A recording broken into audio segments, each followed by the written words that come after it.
Try to be on the speaker if you can. Yeah, up to you. You can keep. So it'll be great to kind of hear you as well in between. Anyways, I think we should start. And if anyone wants a speaker, they're more than welcome. We'll keep it interactive. Um, so today's, and I'll share my screen here a bit so people can, people can see my screen. Let me just share the screen here. The entire screen. That's perfect. Okay. And I hope people can see me and the screen. Okay. So as I kind of laid out, what I'm going to present today or we'll talk about today, uh, is a very, very interesting topic. Gandhi has a public image. We all know, and that image is not only in India, but also across the globe. And but is that image true? I have been reading Gandhi now for some time.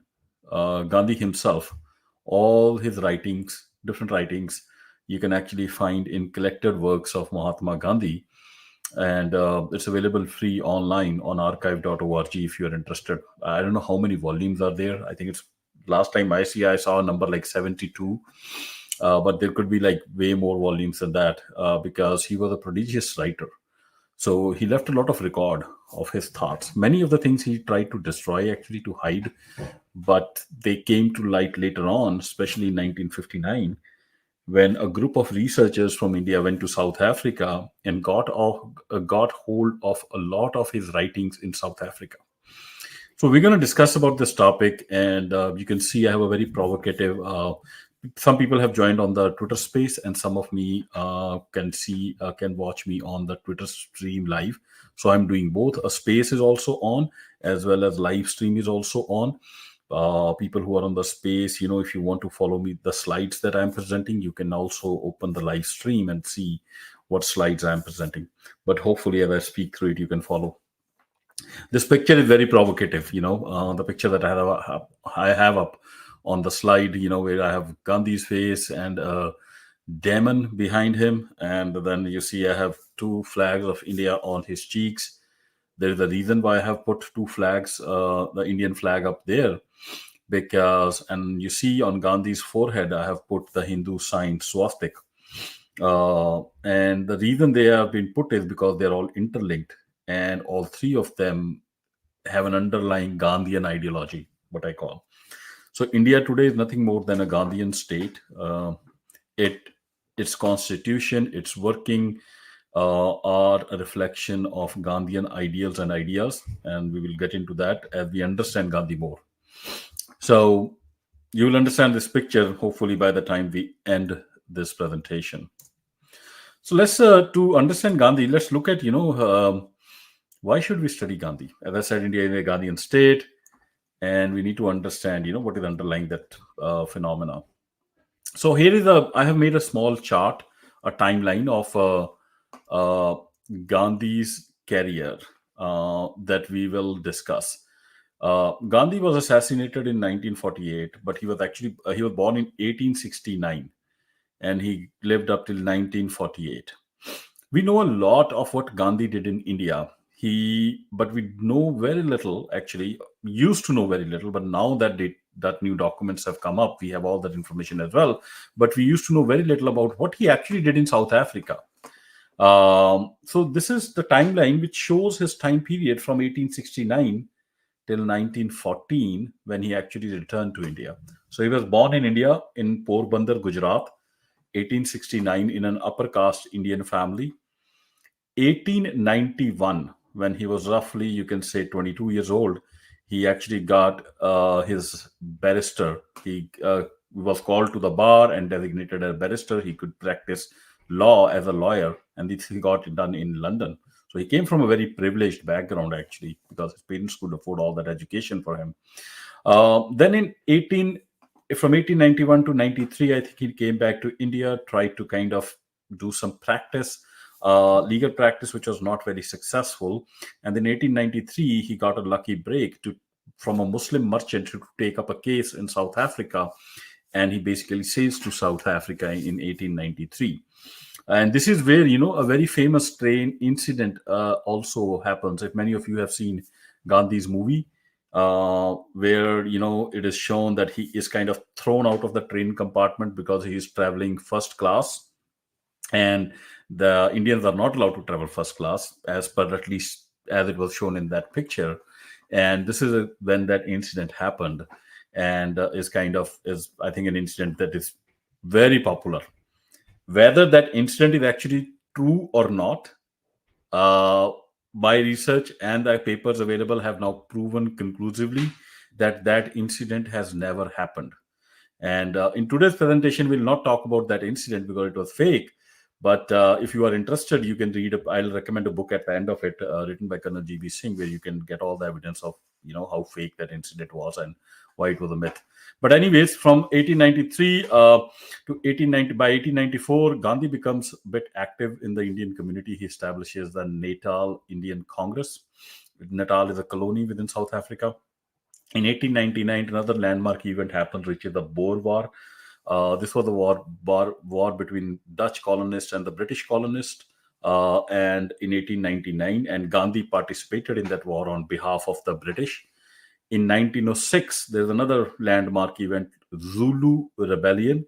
The natives rebelled against the colonial rule, and Gandhi actively participated in this war again on behalf of the Britishers.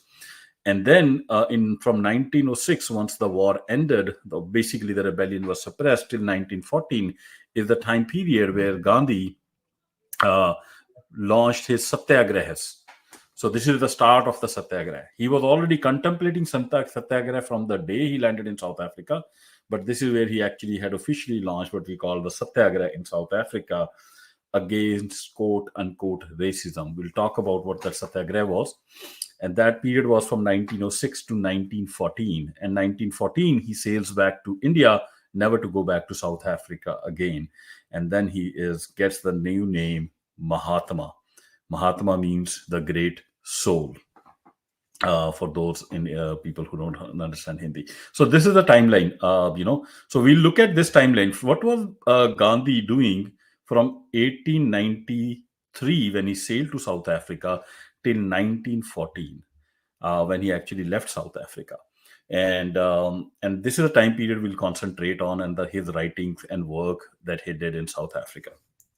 Okay, this is the picture. If you guys are watching me on live stream, this is the very famous train incident that I talked about, which is kind of almost a mythical type of incident. 1893, Gandhi is traveling from to Pietermaritzburg, I think is the name of that station where he was going to. The station where this incident happened is he had multiple stops on his journey to a particular Johannesburg to kind of take up a case, and this is the incident which happens in that station, but as told by Gandhi. But as I said, this is also a fake story, which we will discuss later on. This is Gandhi's image. If you talk about Gandhi, what comes to your mind is, person who brought independence to the repressed people of India, a hugely popular, probably in person, whom Indians loved like anything, a symbol of non-violence, a symbol of somebody who fought against racism, against caste system, etc., etc. That is what comes to our mind. Here's another image of Gandhi addressing, hundreds of thousands of Indian people or people from the Indian subcontinent. You can see he presents an image of somebody who lives very simply, doesn't wear many clothes, eats simply, etc., etc. Here is the picture of Martin Luther King was also, impressed by Gandhi's views, and this is Martin Luther King's visit to India in 1959, I believe, with his wife. And actually, he is after the visit, his opinion of Gandhi changed, but very little is written about it. But this is that picture. But let's go back to Gandhi in Africa. Okay, this is around 80. This picture is somewhere around 1894, I believe. This is Gandhi in Johannesburg with his team or his employees, where he has set up his law practice. And you can see, in this image, he looks like a perfect English gentleman with a brown skin. Because that was his upbringing, thoroughly dressed, very well dressed, privileged background. He could afford, people to work from him, etc., etc. So this is what Gandhi was in South Africa in 1893-94 time period. So this is another picture of Gandhi. You can see immaculately dressed up, immaculately groomed. His English was amazing. He was trained in the best of the schools of London.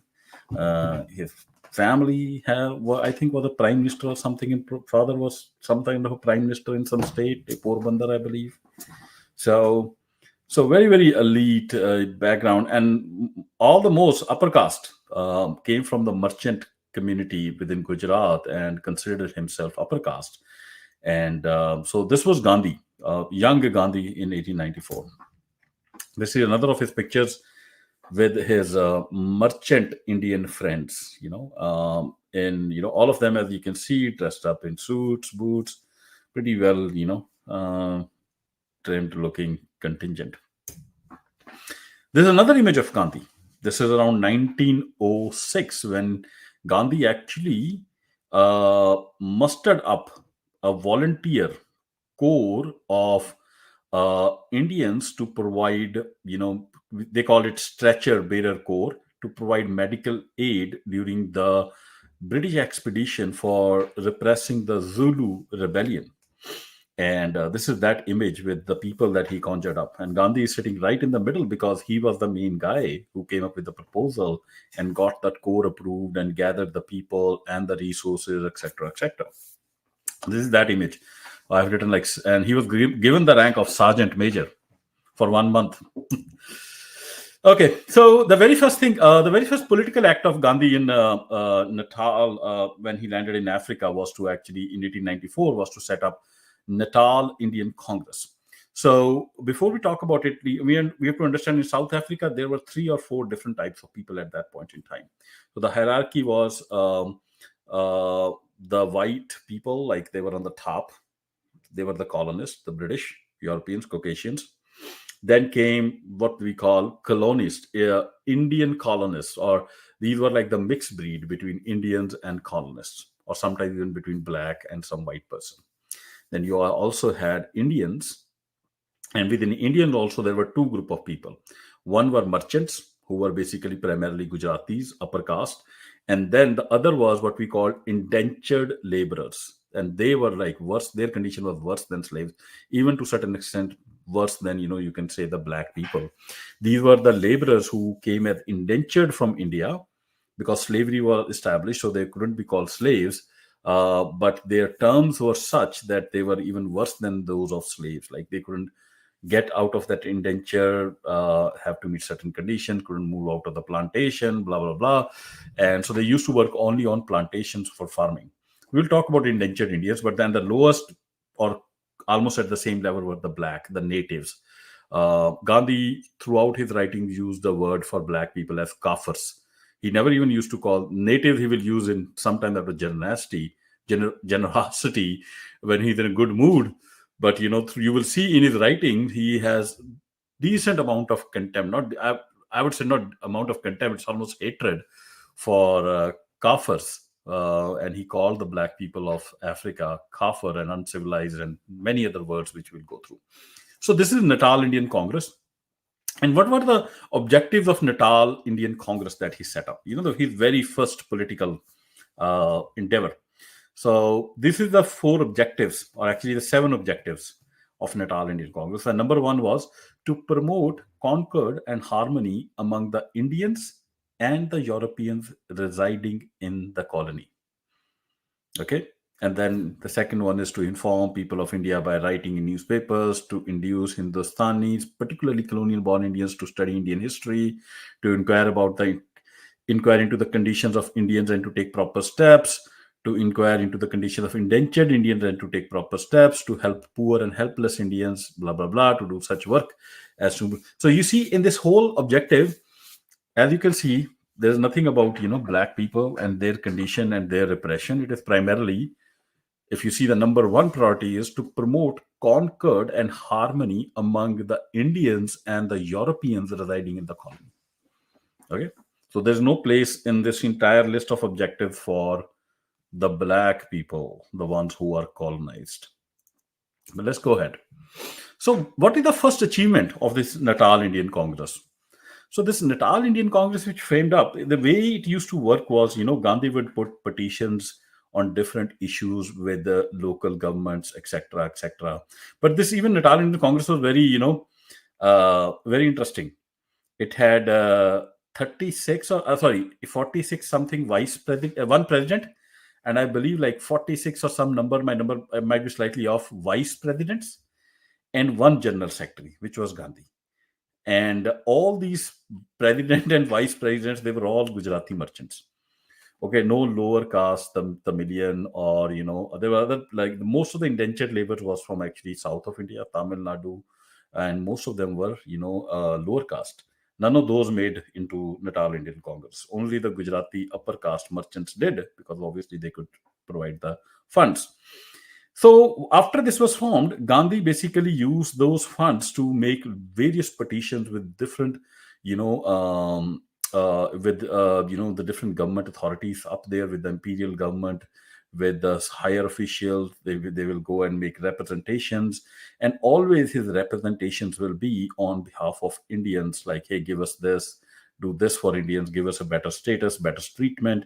And what was their first achievement? Their first achievement was getting a solution to the problem of Durban post office.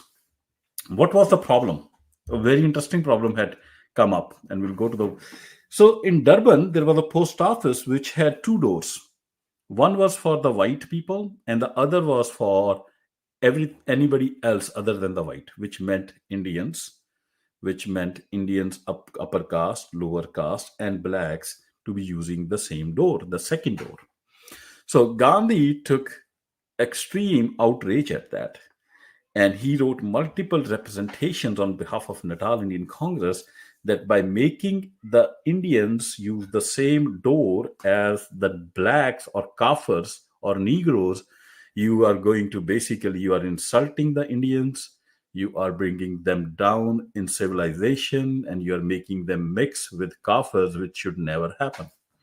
And he made a very strong case for it. And eventually, this was their first achievement. And what happened after that achievement, we'll talk about it. But what was exact achievement? One of the things that he did at petition, one of the very marked, or I would say striking things he did, was he wrote a big letter. And this letter is available in the collected works of Mahatma Gandhi, Volume 1, Chapter 42, page 142 to 63. If you are interested, you can go read it, and we'll read some extracts of it. It's a Mahabharata style, sized letter, huge, long letter. Let's look what he wrote in that letter. So in that letter, he basically starts off with, appealing to the noble race, like saying we are Aryans, the Indians are basically not different from, the white people. We are same class.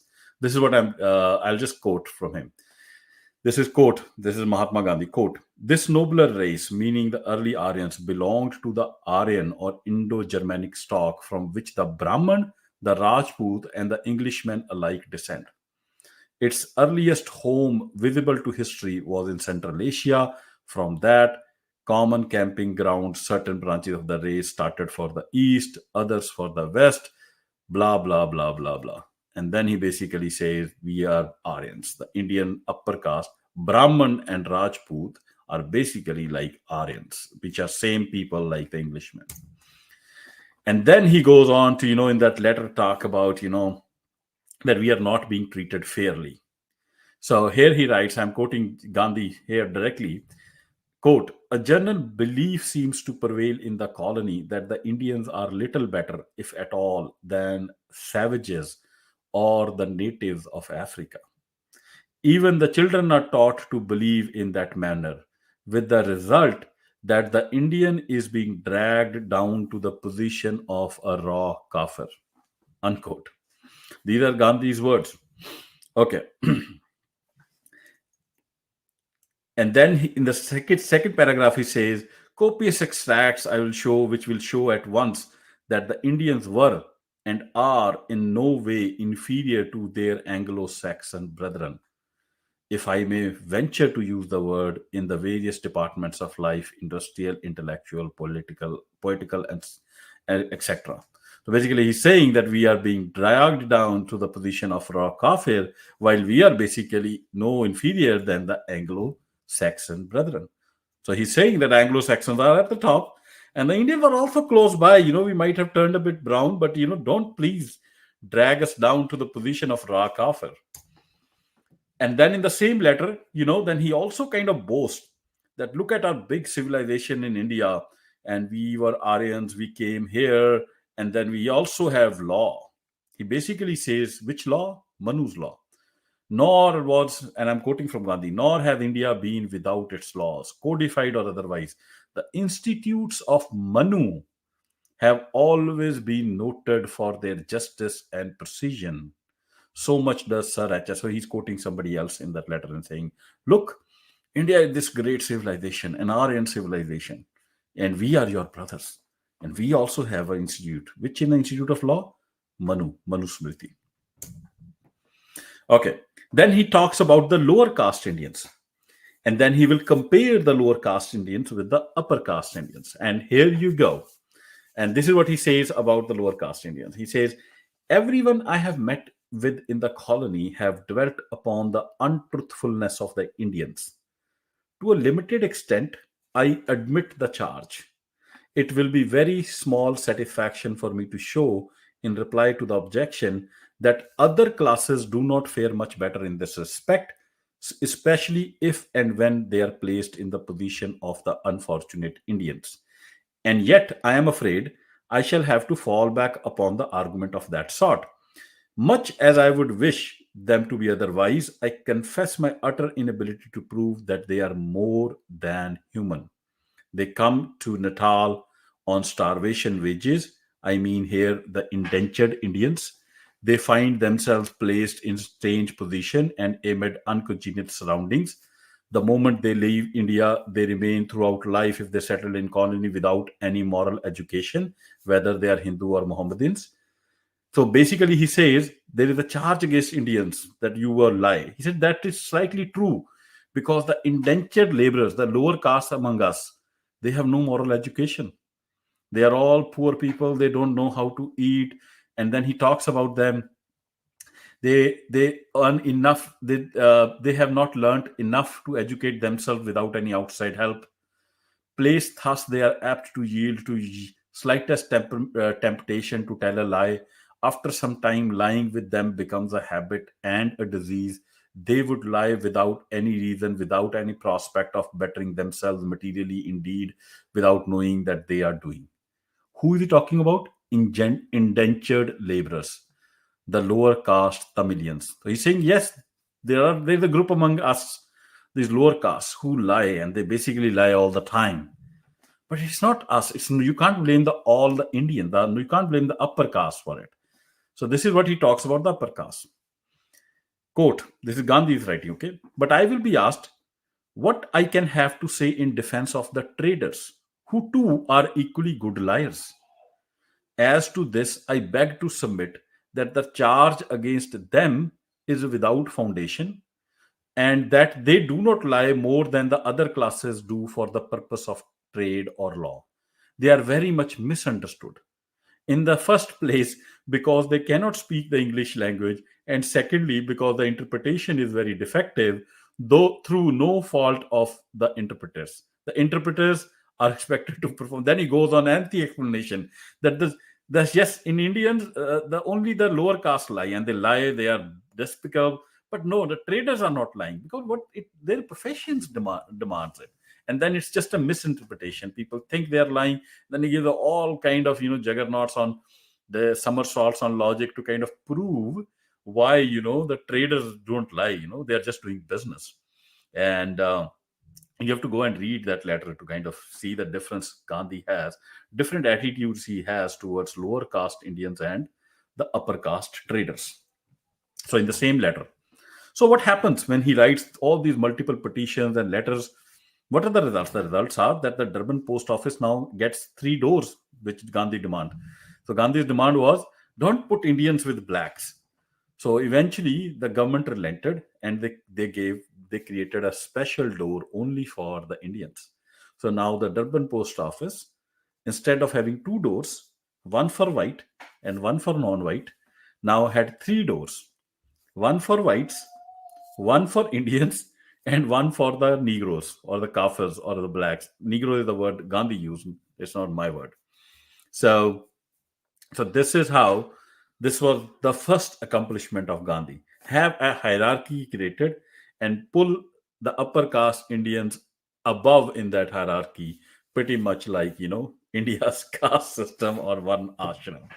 So this was the first win. Okay. And you see what he was in around 18 in between. He used to go to India. He went twice to India. I think in 1894 also he went, and then in 1896. And in 1896, when this is he also wrote. He used to write for a lot of newspapers. He also wrote a pamphlet called Green Pamphlet, and it's in Collected Works of Mahatma Gandhi, Volume 2. In this document, and I'm quoting, Gandhi brings to the attention of his readers that, quote, we are classed with the natives of South Africa, Kafir races. Basically, when he went back to India, he started preaching in Gujarat that how Indians are being mistreated by being classed along with Kafirs. And then addressing a bylaw in Durban which requires the registration of black servants and others belonging to the uncivilized races of India, Gandhi takes a stand against the presupposition that this includes Indians, because there is a very good reason for requiring registration of a black, in that he is yet being taught the dignity and necessity of labor. The Indian knows it. So there was a law which required every non-white to register, and he says it's important to register a black person, but it is not important to register, Indian, because the Indian knows dignity and the necessity of labor. The black people don't want to work. So, and then he also boasted about his victory, for the at Durban post office. And regarding that, he writes, I may further illustrate the proposition that the Indian is put on the same level with the native in many other ways also. Laboratories are marked native and Asiatics at the railway stations. Basically saying laboratories also we are made to go with, these black natives. And then he writes, in the Durban post and telegraph offices, there were separate entrances for natives plus Asiatics and Europeans. We felt the indignity too much, and many respectable Indians were insulted and called all sorts of names by the clerks at the counter. We petitioned the authorities to do away with the invidious distinction, and they have now provided 3 separate entrances: one for natives, one for Asiatics, and one for Europeans. Collected Works of Mahatma Gandhi, Volume 2, Chapter 1, page 13. The first big achievement of Karamchand Gandhi, which he then goes back to India and, even boasts about. Okay. And then, there's not just one thing he wrote about, the fact that black people are worse than Indians and they should be treated badly, and Indians should not be treated at the same level. There were many laws in South Africa which kind of treated all the non-white people together or clubbed them together.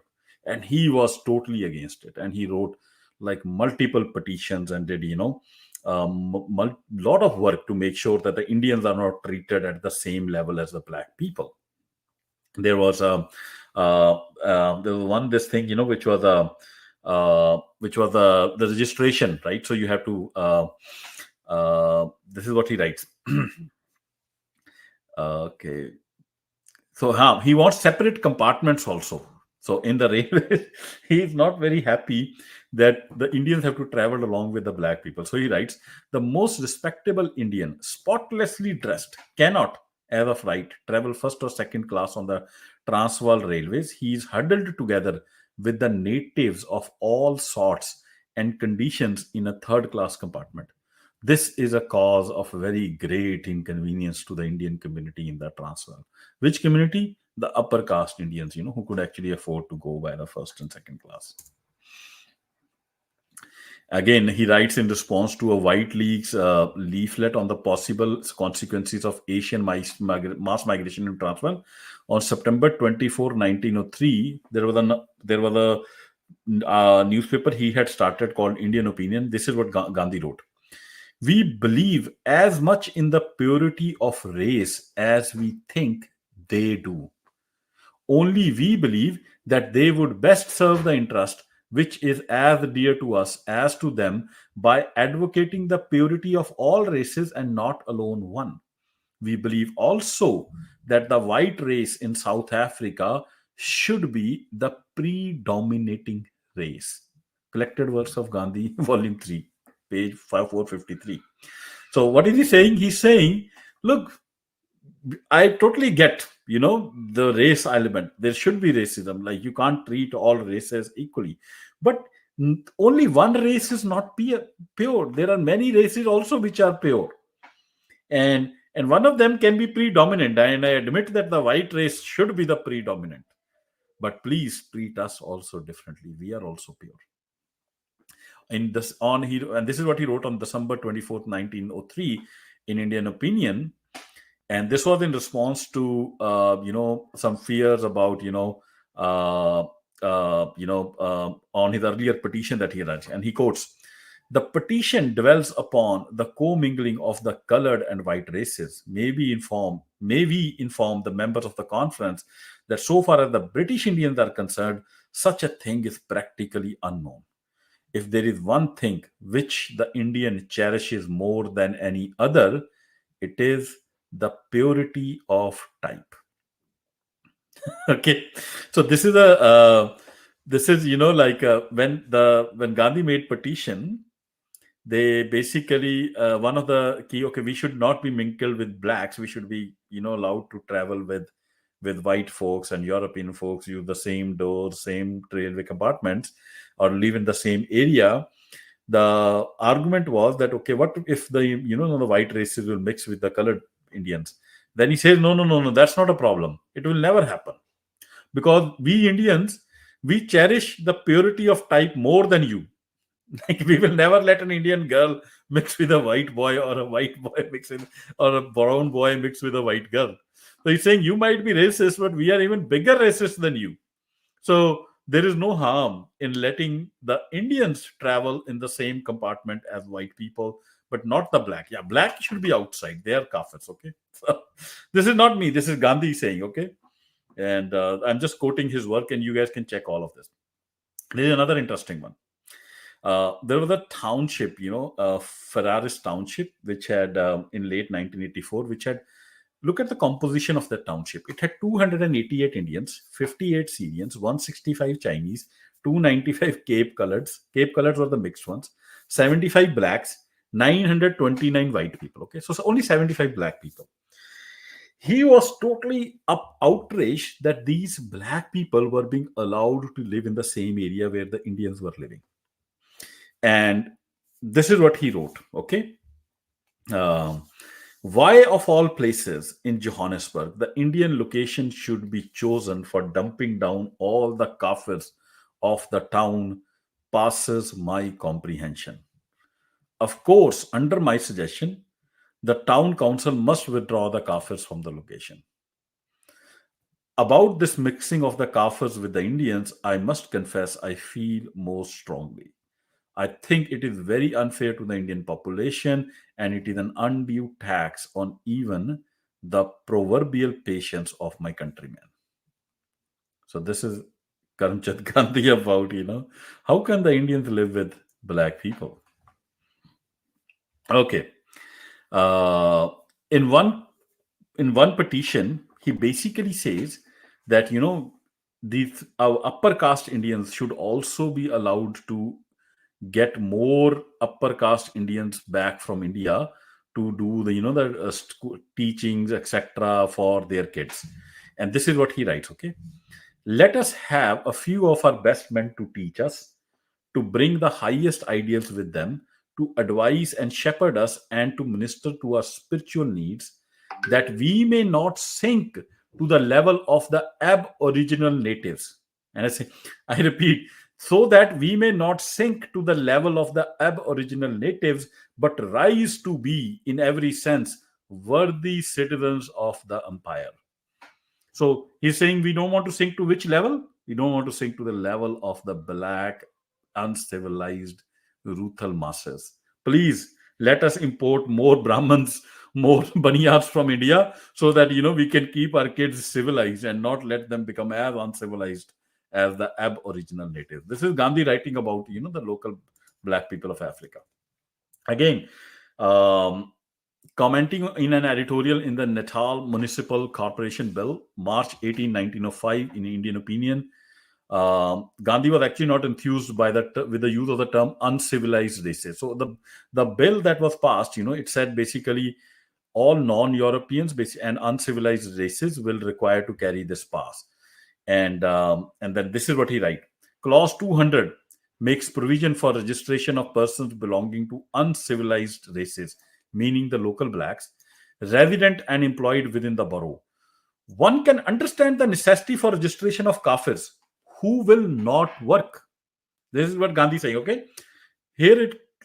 What he's saying. One can understand the necessity for registration of kafir who will not work. But why should registration be required for indentured Indians who have become free and for their descendants about whom the general complaint is they won't they work too much? So he's thinking, okay, kafir, I understand you are requiring them to be registered, but why are you asking Indians to register? They shouldn't be allowed asked to register. Okay, and there's another interesting one. There was actually, a speech made by John Lee Dubé.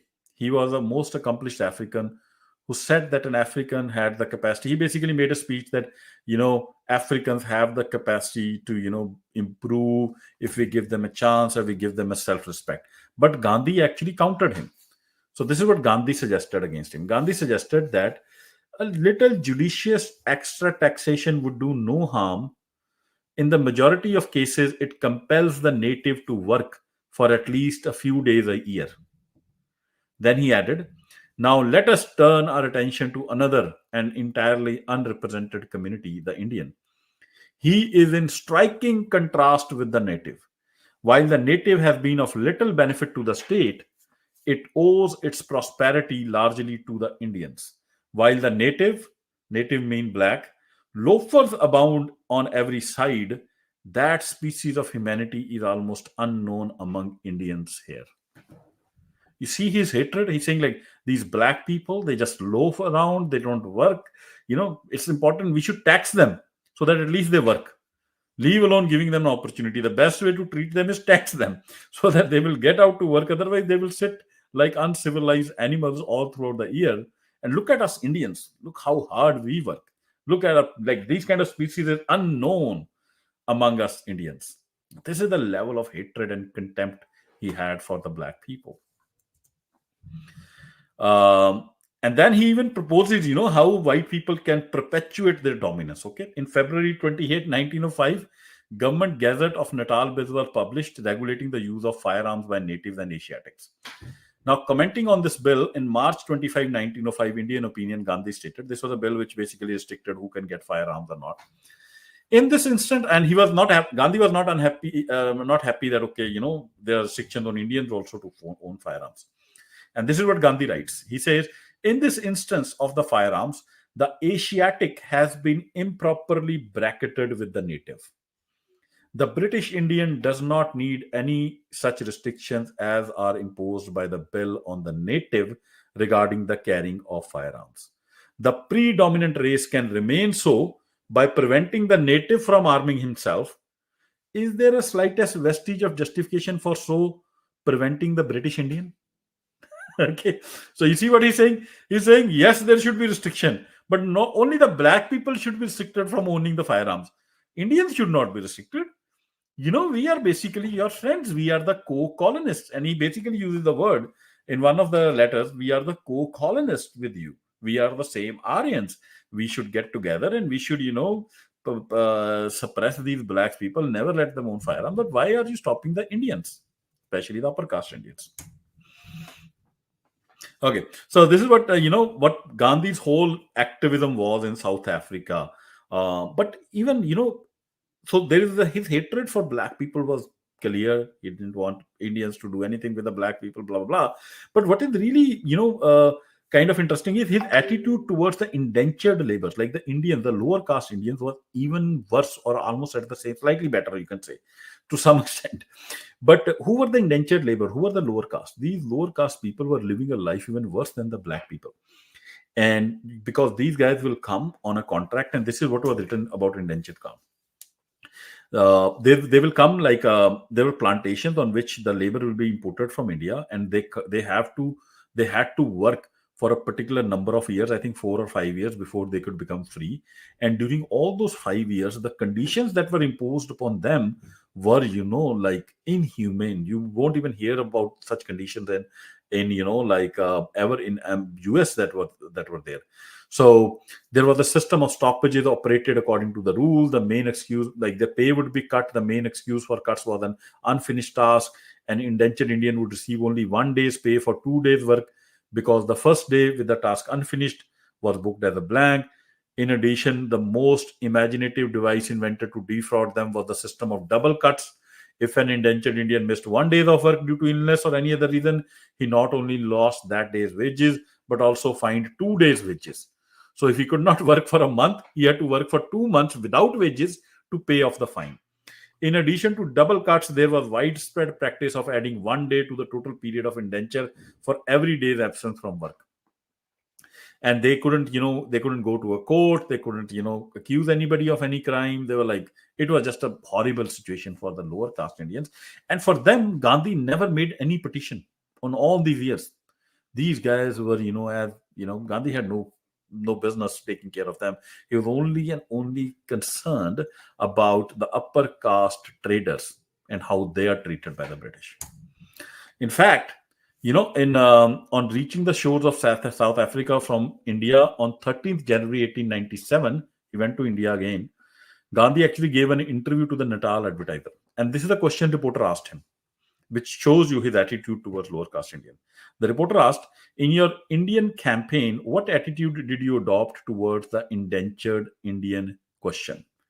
Gandhi answered, I have said most emphatically in the pamphlets and elsewhere that the treatment of the indentured Indians is no worse or better in Natal than they receive in any other parts of the world. I have never endeavored to show that the indentured Indians have been receiving cruel treatment. So he's saying, I never tried to say the indentured Indians are being treated cruelly by the British while they were being treated. So this was his attitude towards, the lower caste.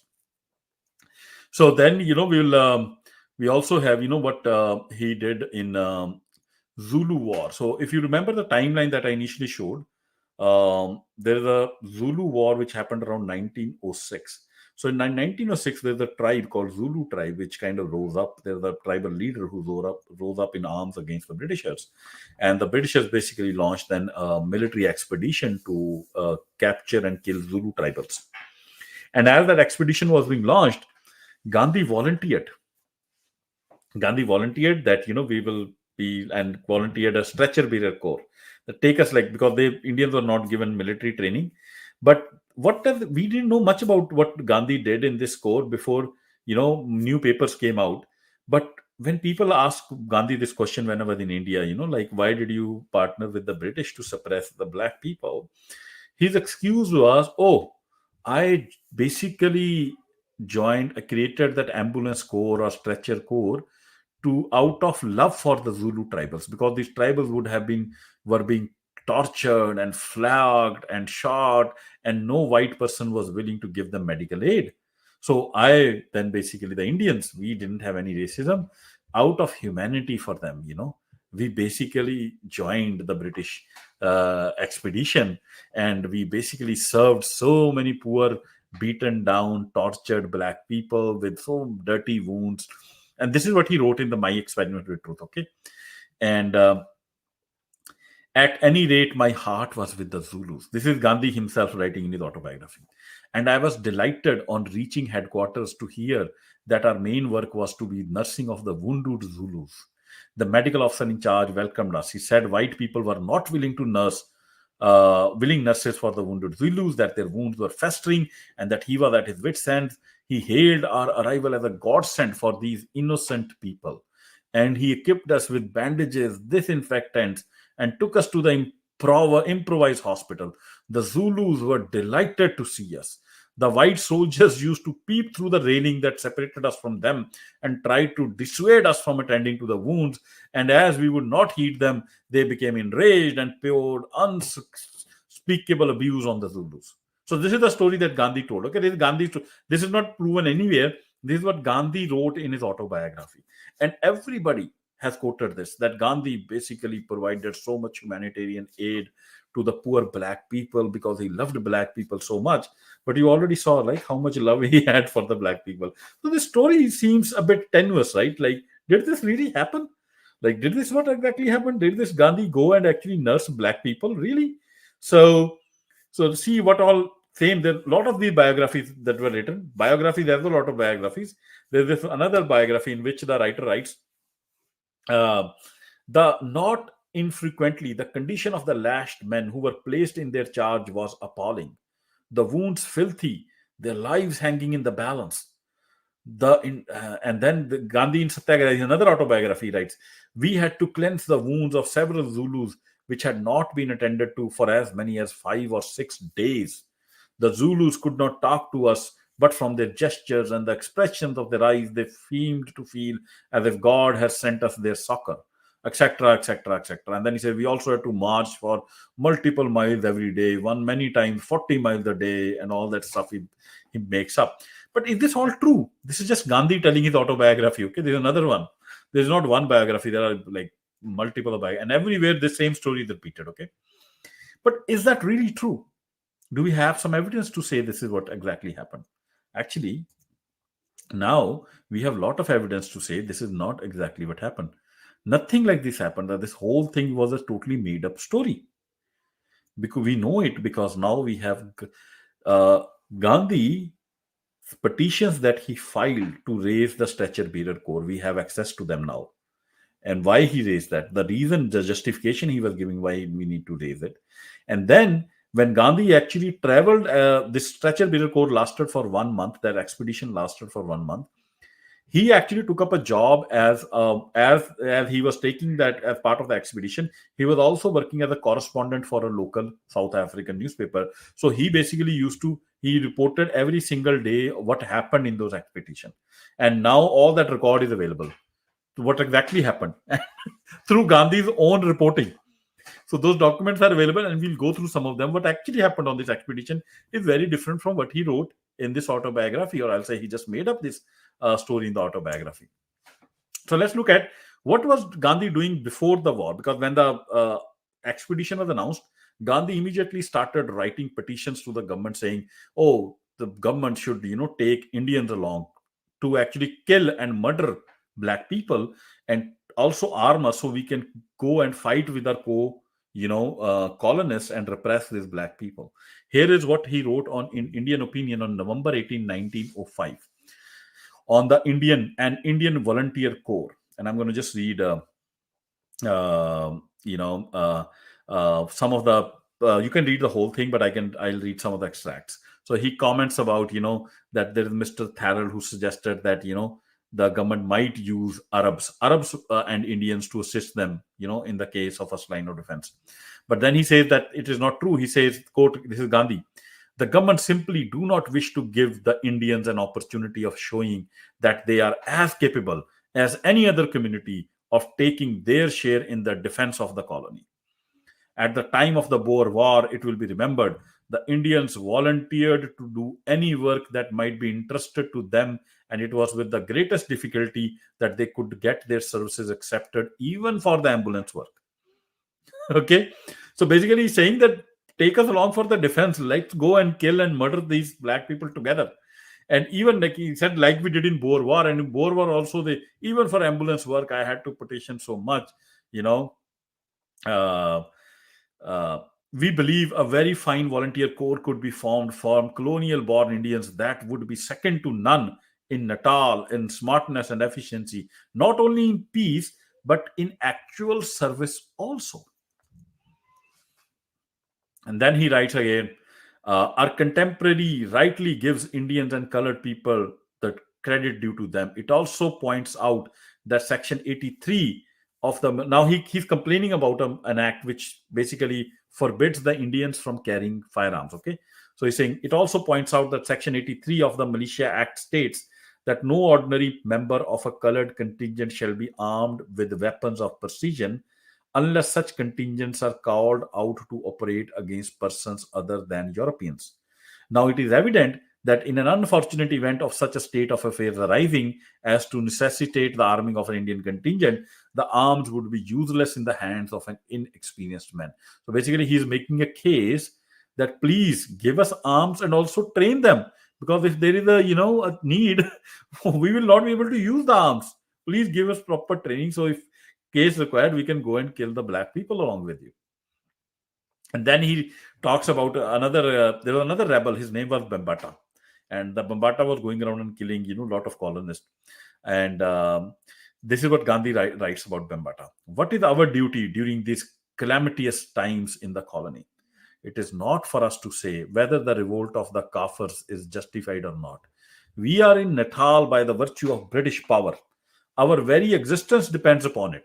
It is therefore our duty to render whatever help we can. This is Gandhi writing, okay? And then he uh, writes another one. Then then he's basically trying to motivate his community to join, in the war. Then he says the case of 12 Kafirs shows us that whatever justice we may seek is to be had ultimately from the local government, basically the white people. The first step in trying to get it so, it is to do our own duty.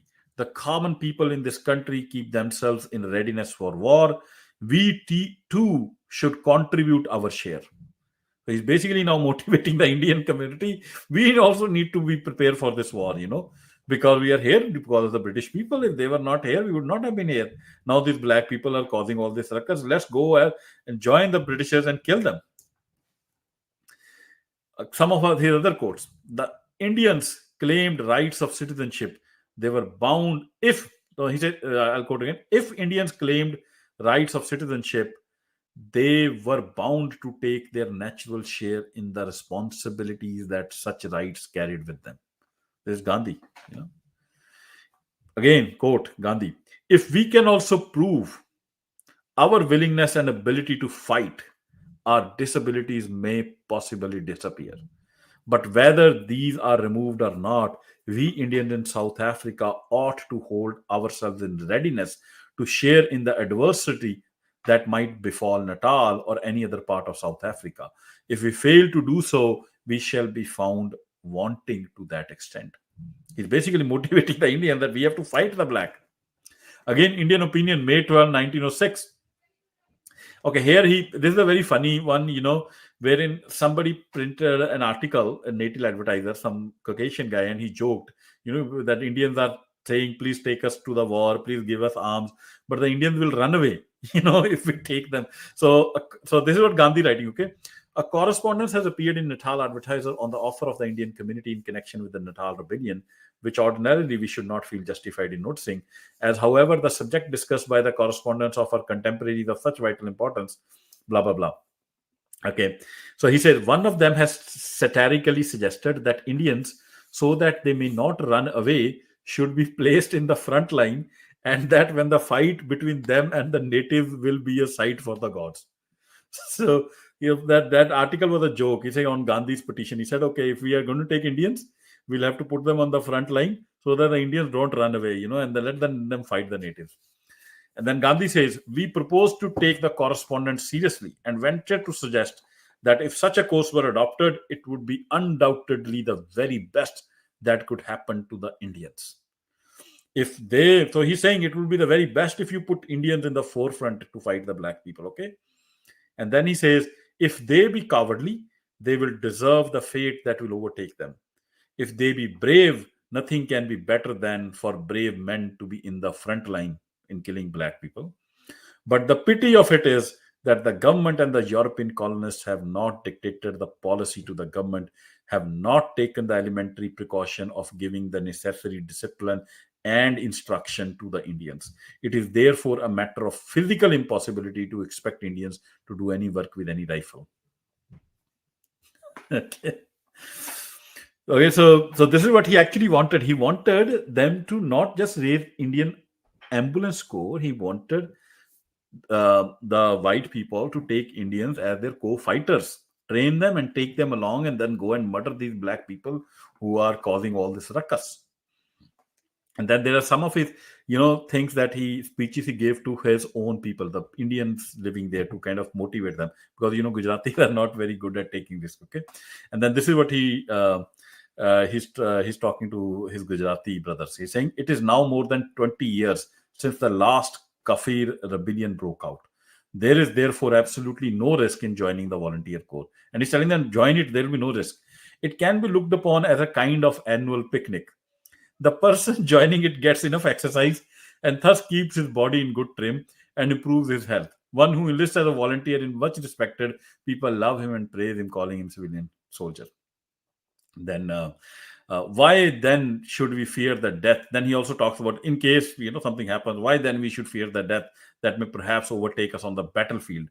We have to learn much from what the whites are doing in Natal. There is hardly any family from which someone has not gone to fight the Kafir rebels. Following their example, we should steel our hearts and take courage. Now is the time when the leading whites want us to take this step. If we let go this opportunity, we shall repent later. We therefore urge all Indian leaders to do their duty to the best of their ability. This is Gandhi basically motivating, inciting Indians who have nothing against the black people to take up arms and go ahead and kill, murder black people of South Africa because they have dared to rebel against the white Britishers. This is Karamchand Gandhi, 1906.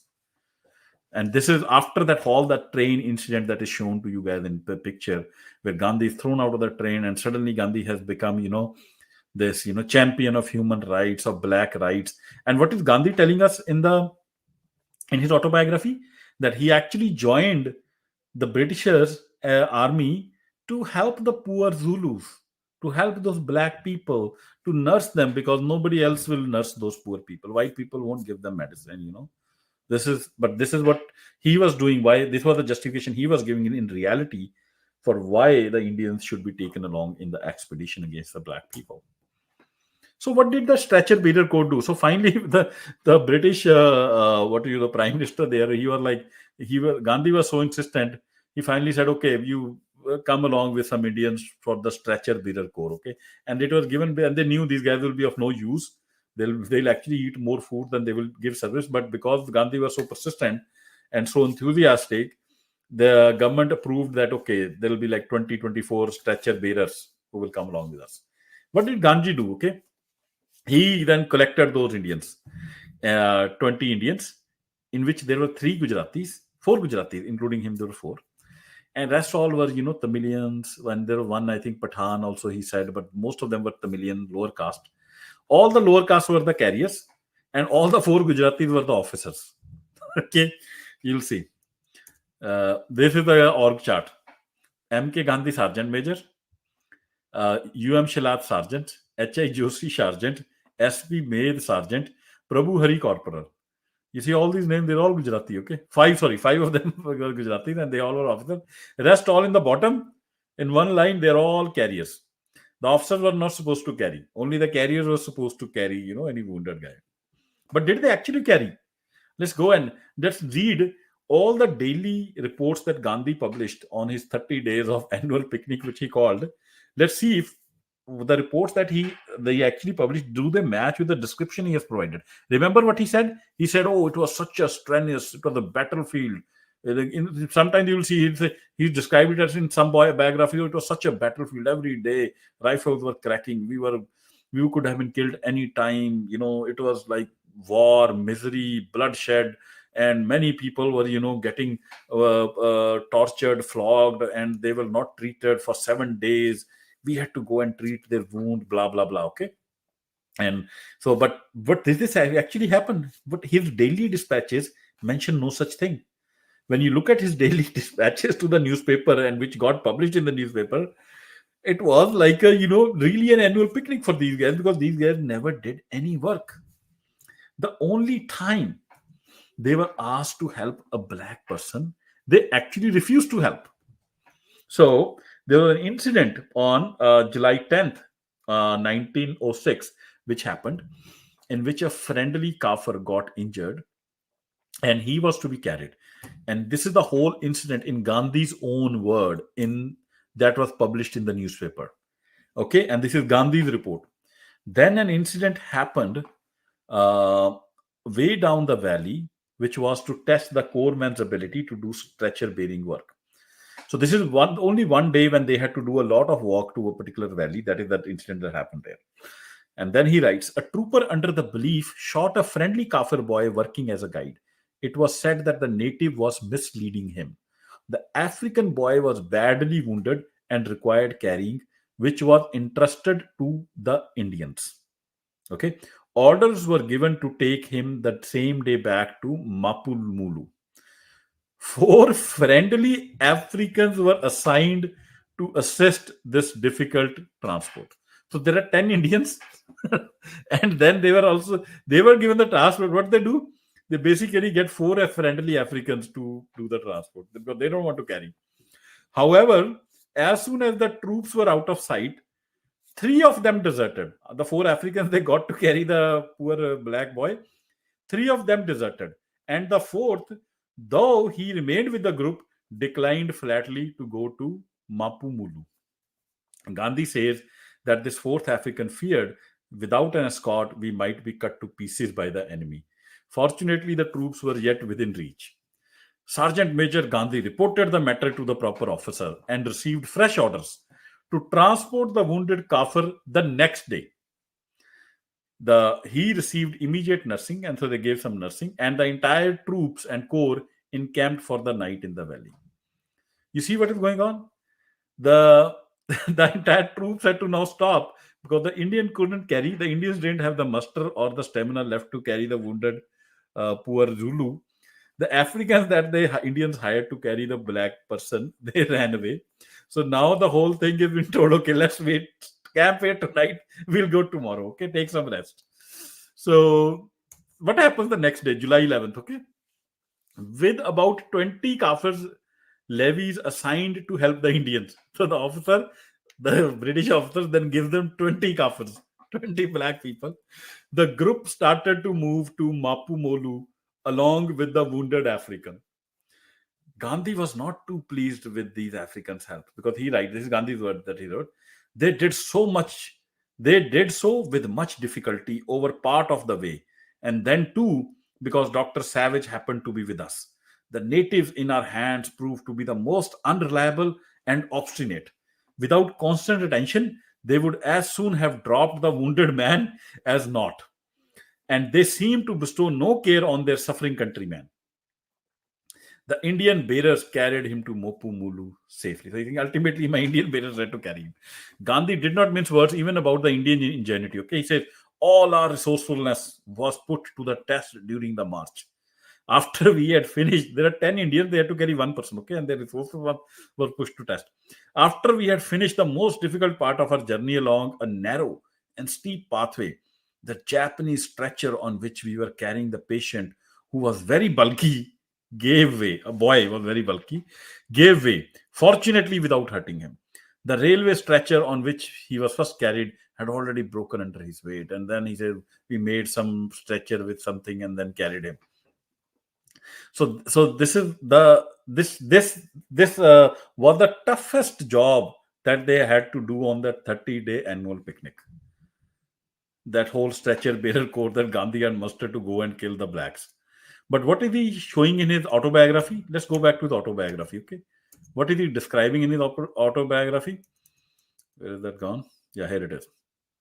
And I'm reading M.K. Gandhi, an Indian patriot in South Africa. This is the very first biography of Gandhi which came out by Joseph J. Doke, okay? This is how, and where did Joseph J. Doke got his information? Obviously from Gandhi. So this is what he writes in that autobiography, okay? I'll read it. The lash had made carrying the helpless men behind the cavalry up and down the hills for 20 and 25 miles at a stretch, or attending to the sanitation of the camp. It was a month of hard, self sacrificing toil, nor was it a light thing for these Indians to do this work. They were members of sensitive and cultured race with elements of an ancient civilization going to make up their characters, men from whose fathers the world had seen, blah, blah, blah. And then um, again, there's another autobiography. Not infrequently, the condition of the lashed men who were placed in their charge was appalling. The wounds filthy, their lives hanging in the balance. We had to cleanse the wounds of several Zulus which had not been attended to for as many as 5 or 6 days. The Zulus could not talk to us, but their gestures and expressions of their eyes, they seemed to feel as if God had sent us to their succor. Okay, sometimes during the month we have to perform a march for as many as 40 miles a day. So this is just one minor thing. Okay, some of these biographies have all kind of Hollywood thing kind of put into it, as if Gandhi was running through the bullets to save some Zulu and to give them medical thing. But there's no evidence of that. The reality is his daily dispatches, the daily reports that came out in the newspaper, tell that eventually nothing happened. At most, what they had to serve medical aid to was one Zulu boy, friendly Kafir, who got shot by accident, and there was another white trooper who got injured in an accident. So those are the two people that they administered medical aid in their grand 30-day military expedition. This is what actually happened, but you see how what was actually reported was very different. And so then, but then the question is like, so what did Gandhi actually do, in South Africa? So in South Africa, if you look at his writings, what we see is that Gandhi had an unflinching loyalty towards the British, almost bordering on worshipping them. And he had this apathy, or you can say hate, or like apathy, or you can say he looked down upon the Indian lower caste.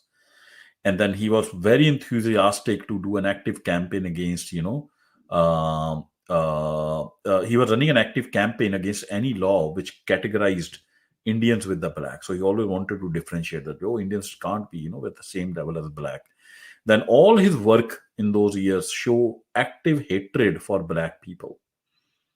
And then he wanted to help the British actually to repress and kill the black people to get some more brownie marks from the Britishers' masters whom he looked up to. And he even promoted the idea of India being co-colonist with the British, who should rule over black people. And much, much, much worse things he wrote and did to the black people of South Africa, and that the world should know now. But like, why was Gandhi so, why did Gandhi behave in such a manner? Because that we have to understand where Gandhi comes from. Gandhi was born in an upper caste Gujarati Indian family. And he was a great admirer, and he was very religious. In his mind, Manu was the lawgiver, Manu Smriti, and Indian Varna Ashram or caste system was the most superior way to actually lead life. So this India's caste system was the background for him. In that, anybody who is of the black color, slightly black color, or the upper caste or lower caste, and then there were these Negroes that he looked at, they were obviously even worse than them. So to understand Gandhi, we have to understand what was driving this hate for black people. And this is the if you are following me on the live stream, you can see this is that hierarchy that of in the caste system, where you have Brahmins, who the priests who are on the top, then you have Kshatriyas, and then you have Vaishyas, the merchants. These three are the main upper castes, and Gandhi belonged to this Vaishya class, the top three. Generally, they are 15%, and rest all are Shudras or outcasts. Shudras, and then lowest is the outcasts, which are even below Shudras. The 85% of the people are in the bottom. These 15%, the three top ones are the top ones, and Gandhi came from the top 15% cream.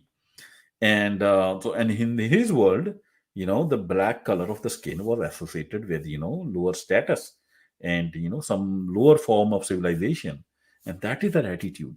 That kind of drove this hatred towards black people. I know we are not going to talk about Gandhi, in what he did in India. We'll talk about that, the hatred he had for Sikhs, especially Sikhi and the lower caste in India. But this is one of some of the things Gandhi wrote on the caste system, the Varna system of Hinduism. And I'm quoting Gandhi, okay? This is Gandhi saying, Varnas are just four and not numerous. They have been sanctioned by the Shastras.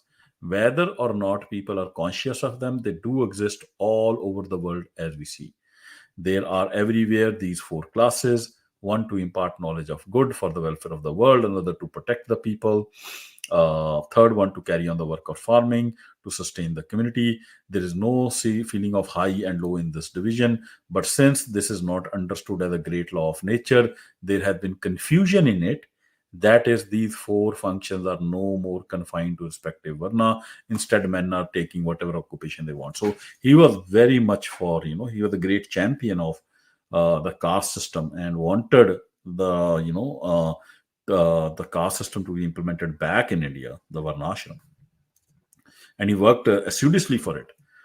He also believed that society should not allow any social mobility or change of profession. If you are born in a profession, that is the profession you should stay in. And Britishers, having come to the subcontinent, have caused a confusion by letting any person choose any profession, whatever they want to do, because that, in his view, caused confusion. There has been confusion in it. That is, these four functions are no more, and I'm quoting Gandhi here, that these four functions are no more confined to respective varnas. Instead, men have been taking up any occupation they choose with a view to achieving their selfish ends. At one time in India, people used to consciously follow this law and thus lived in peace. One accepted the calling of one's own varna and was satisfied in its pursuit for general welfare. There was no unhealthy competition among people to jump from one varna to another for the sake of money or fame. At present, this significance of the Varna system or caste system seems to have disappeared even in India. Destructive competition is on the increase. Everyone takes liberty of following any profession, and the meaning of Varna has been restricted to unnatural and meaningless restrictions on intercaste intermarriage and interdining. And that is why the country has stopped progressing. Hinduism will once again shine forth if such senseless restrictions are abolished and the pristine Varna system is implemented again. This is Karamchand Gandhi.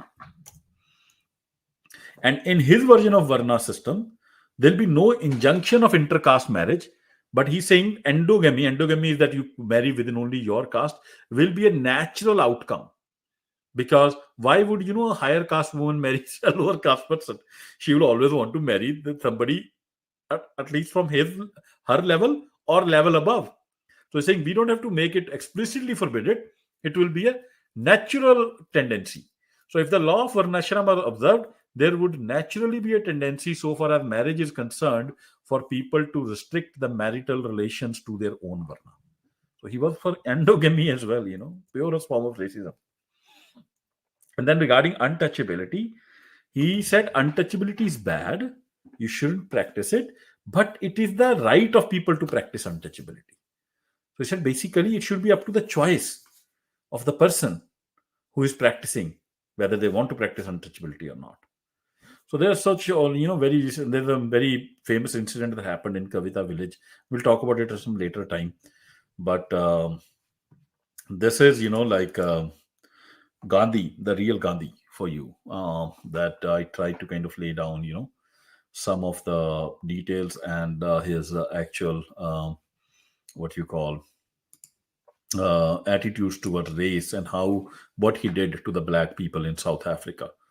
So if anyone wants to take a speaker, they can come on. I'm done with my presentation, but I think people should know the real Gandhi.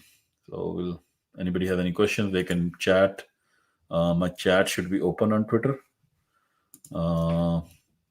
Just want to make sure I'm live. I didn't check this time. I was like, yeah, I'm live, so which is nice.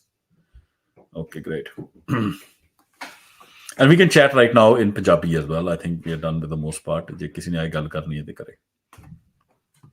And we do a Punjabi presentation as well, but many people didn't know about Gandhi. Gandhi ਬਾਰੇ ਪਤਾ ਨਹੀਂ ਸੀ ਲੋਕਾਂ ਨੂੰ ਜ਼ਿਆਦਾ, ਇਸ ਕਰਕੇ ਮੈਂ ਅੰਗਰੇਜ਼ੀ 'ਚ ਕੀਤੀ ਪ੍ਰੈਜੈਂਟੇਸ਼ਨ. ਜੇ ਕੋਈ ਬੰਦਾ ਦੇਖਦਾ, they can watch. ਆਪਣੀ ਰਿਬੈਲੀਅਸ ਭੈਣ ਆ ਗਈ ਬੜੇ ਦਿਨਾਂ ਬਾਅਦ ਦੇਖ ਜੜਾਈ ਹੈ. ਲੈਜੈਂਡ ਵੀ ਆ ਗਿਆ.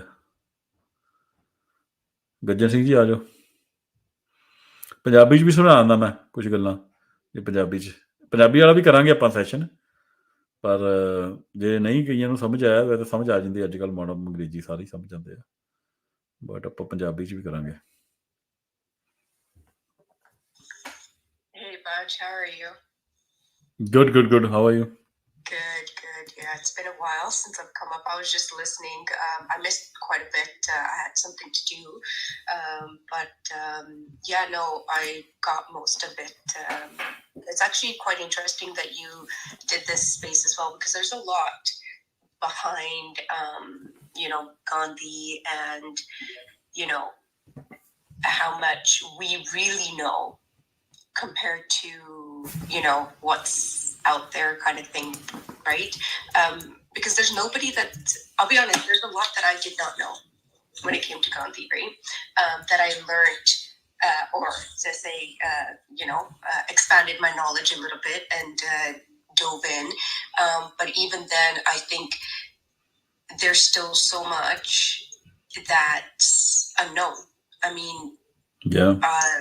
Yeah, like I even being on just Twitter here, I find like there's a lot of people even in India, not just Sikhs, like even Hindus that don't agree with Gandhi, and I'd never,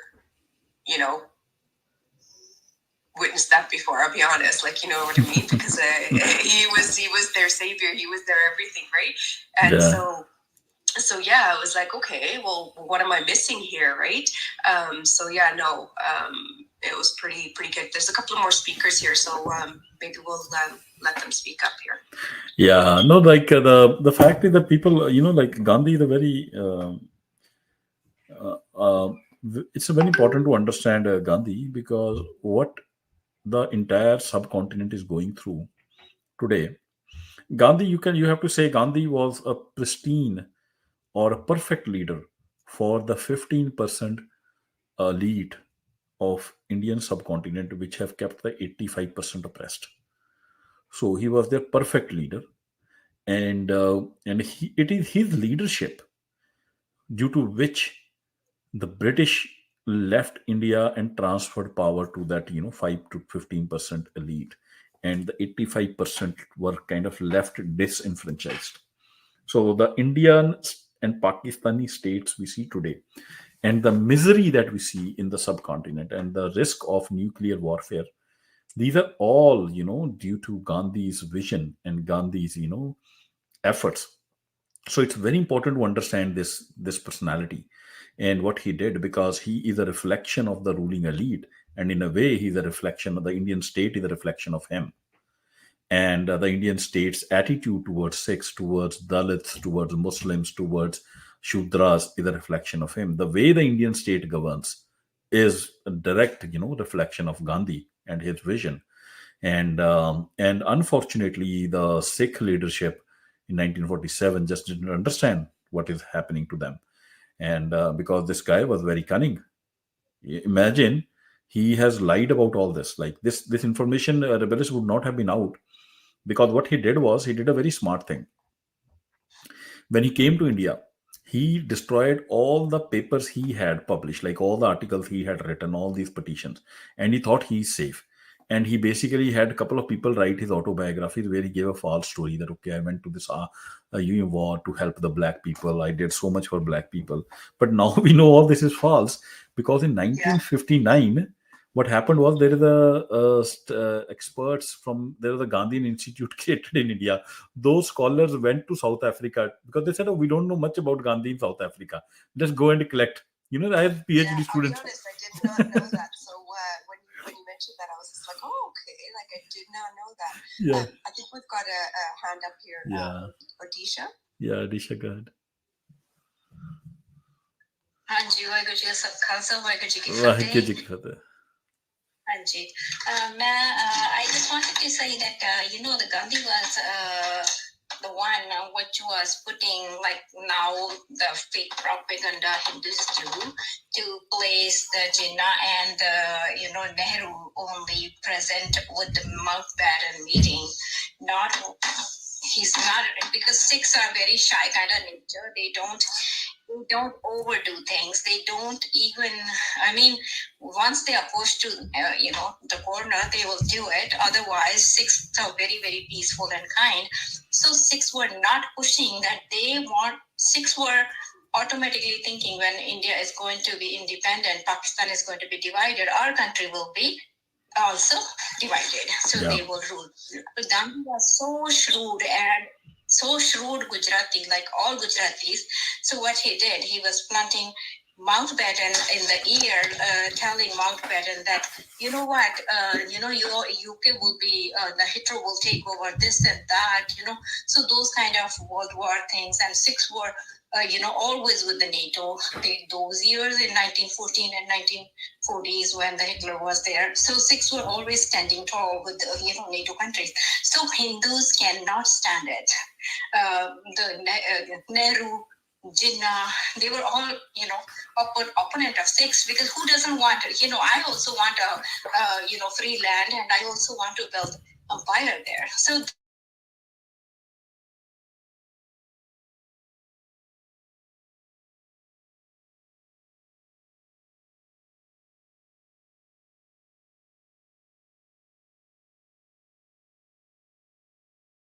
oh, you're brave. He sent everybody most rebellious to the world wars, and after that, he's a retired colonel of American Army.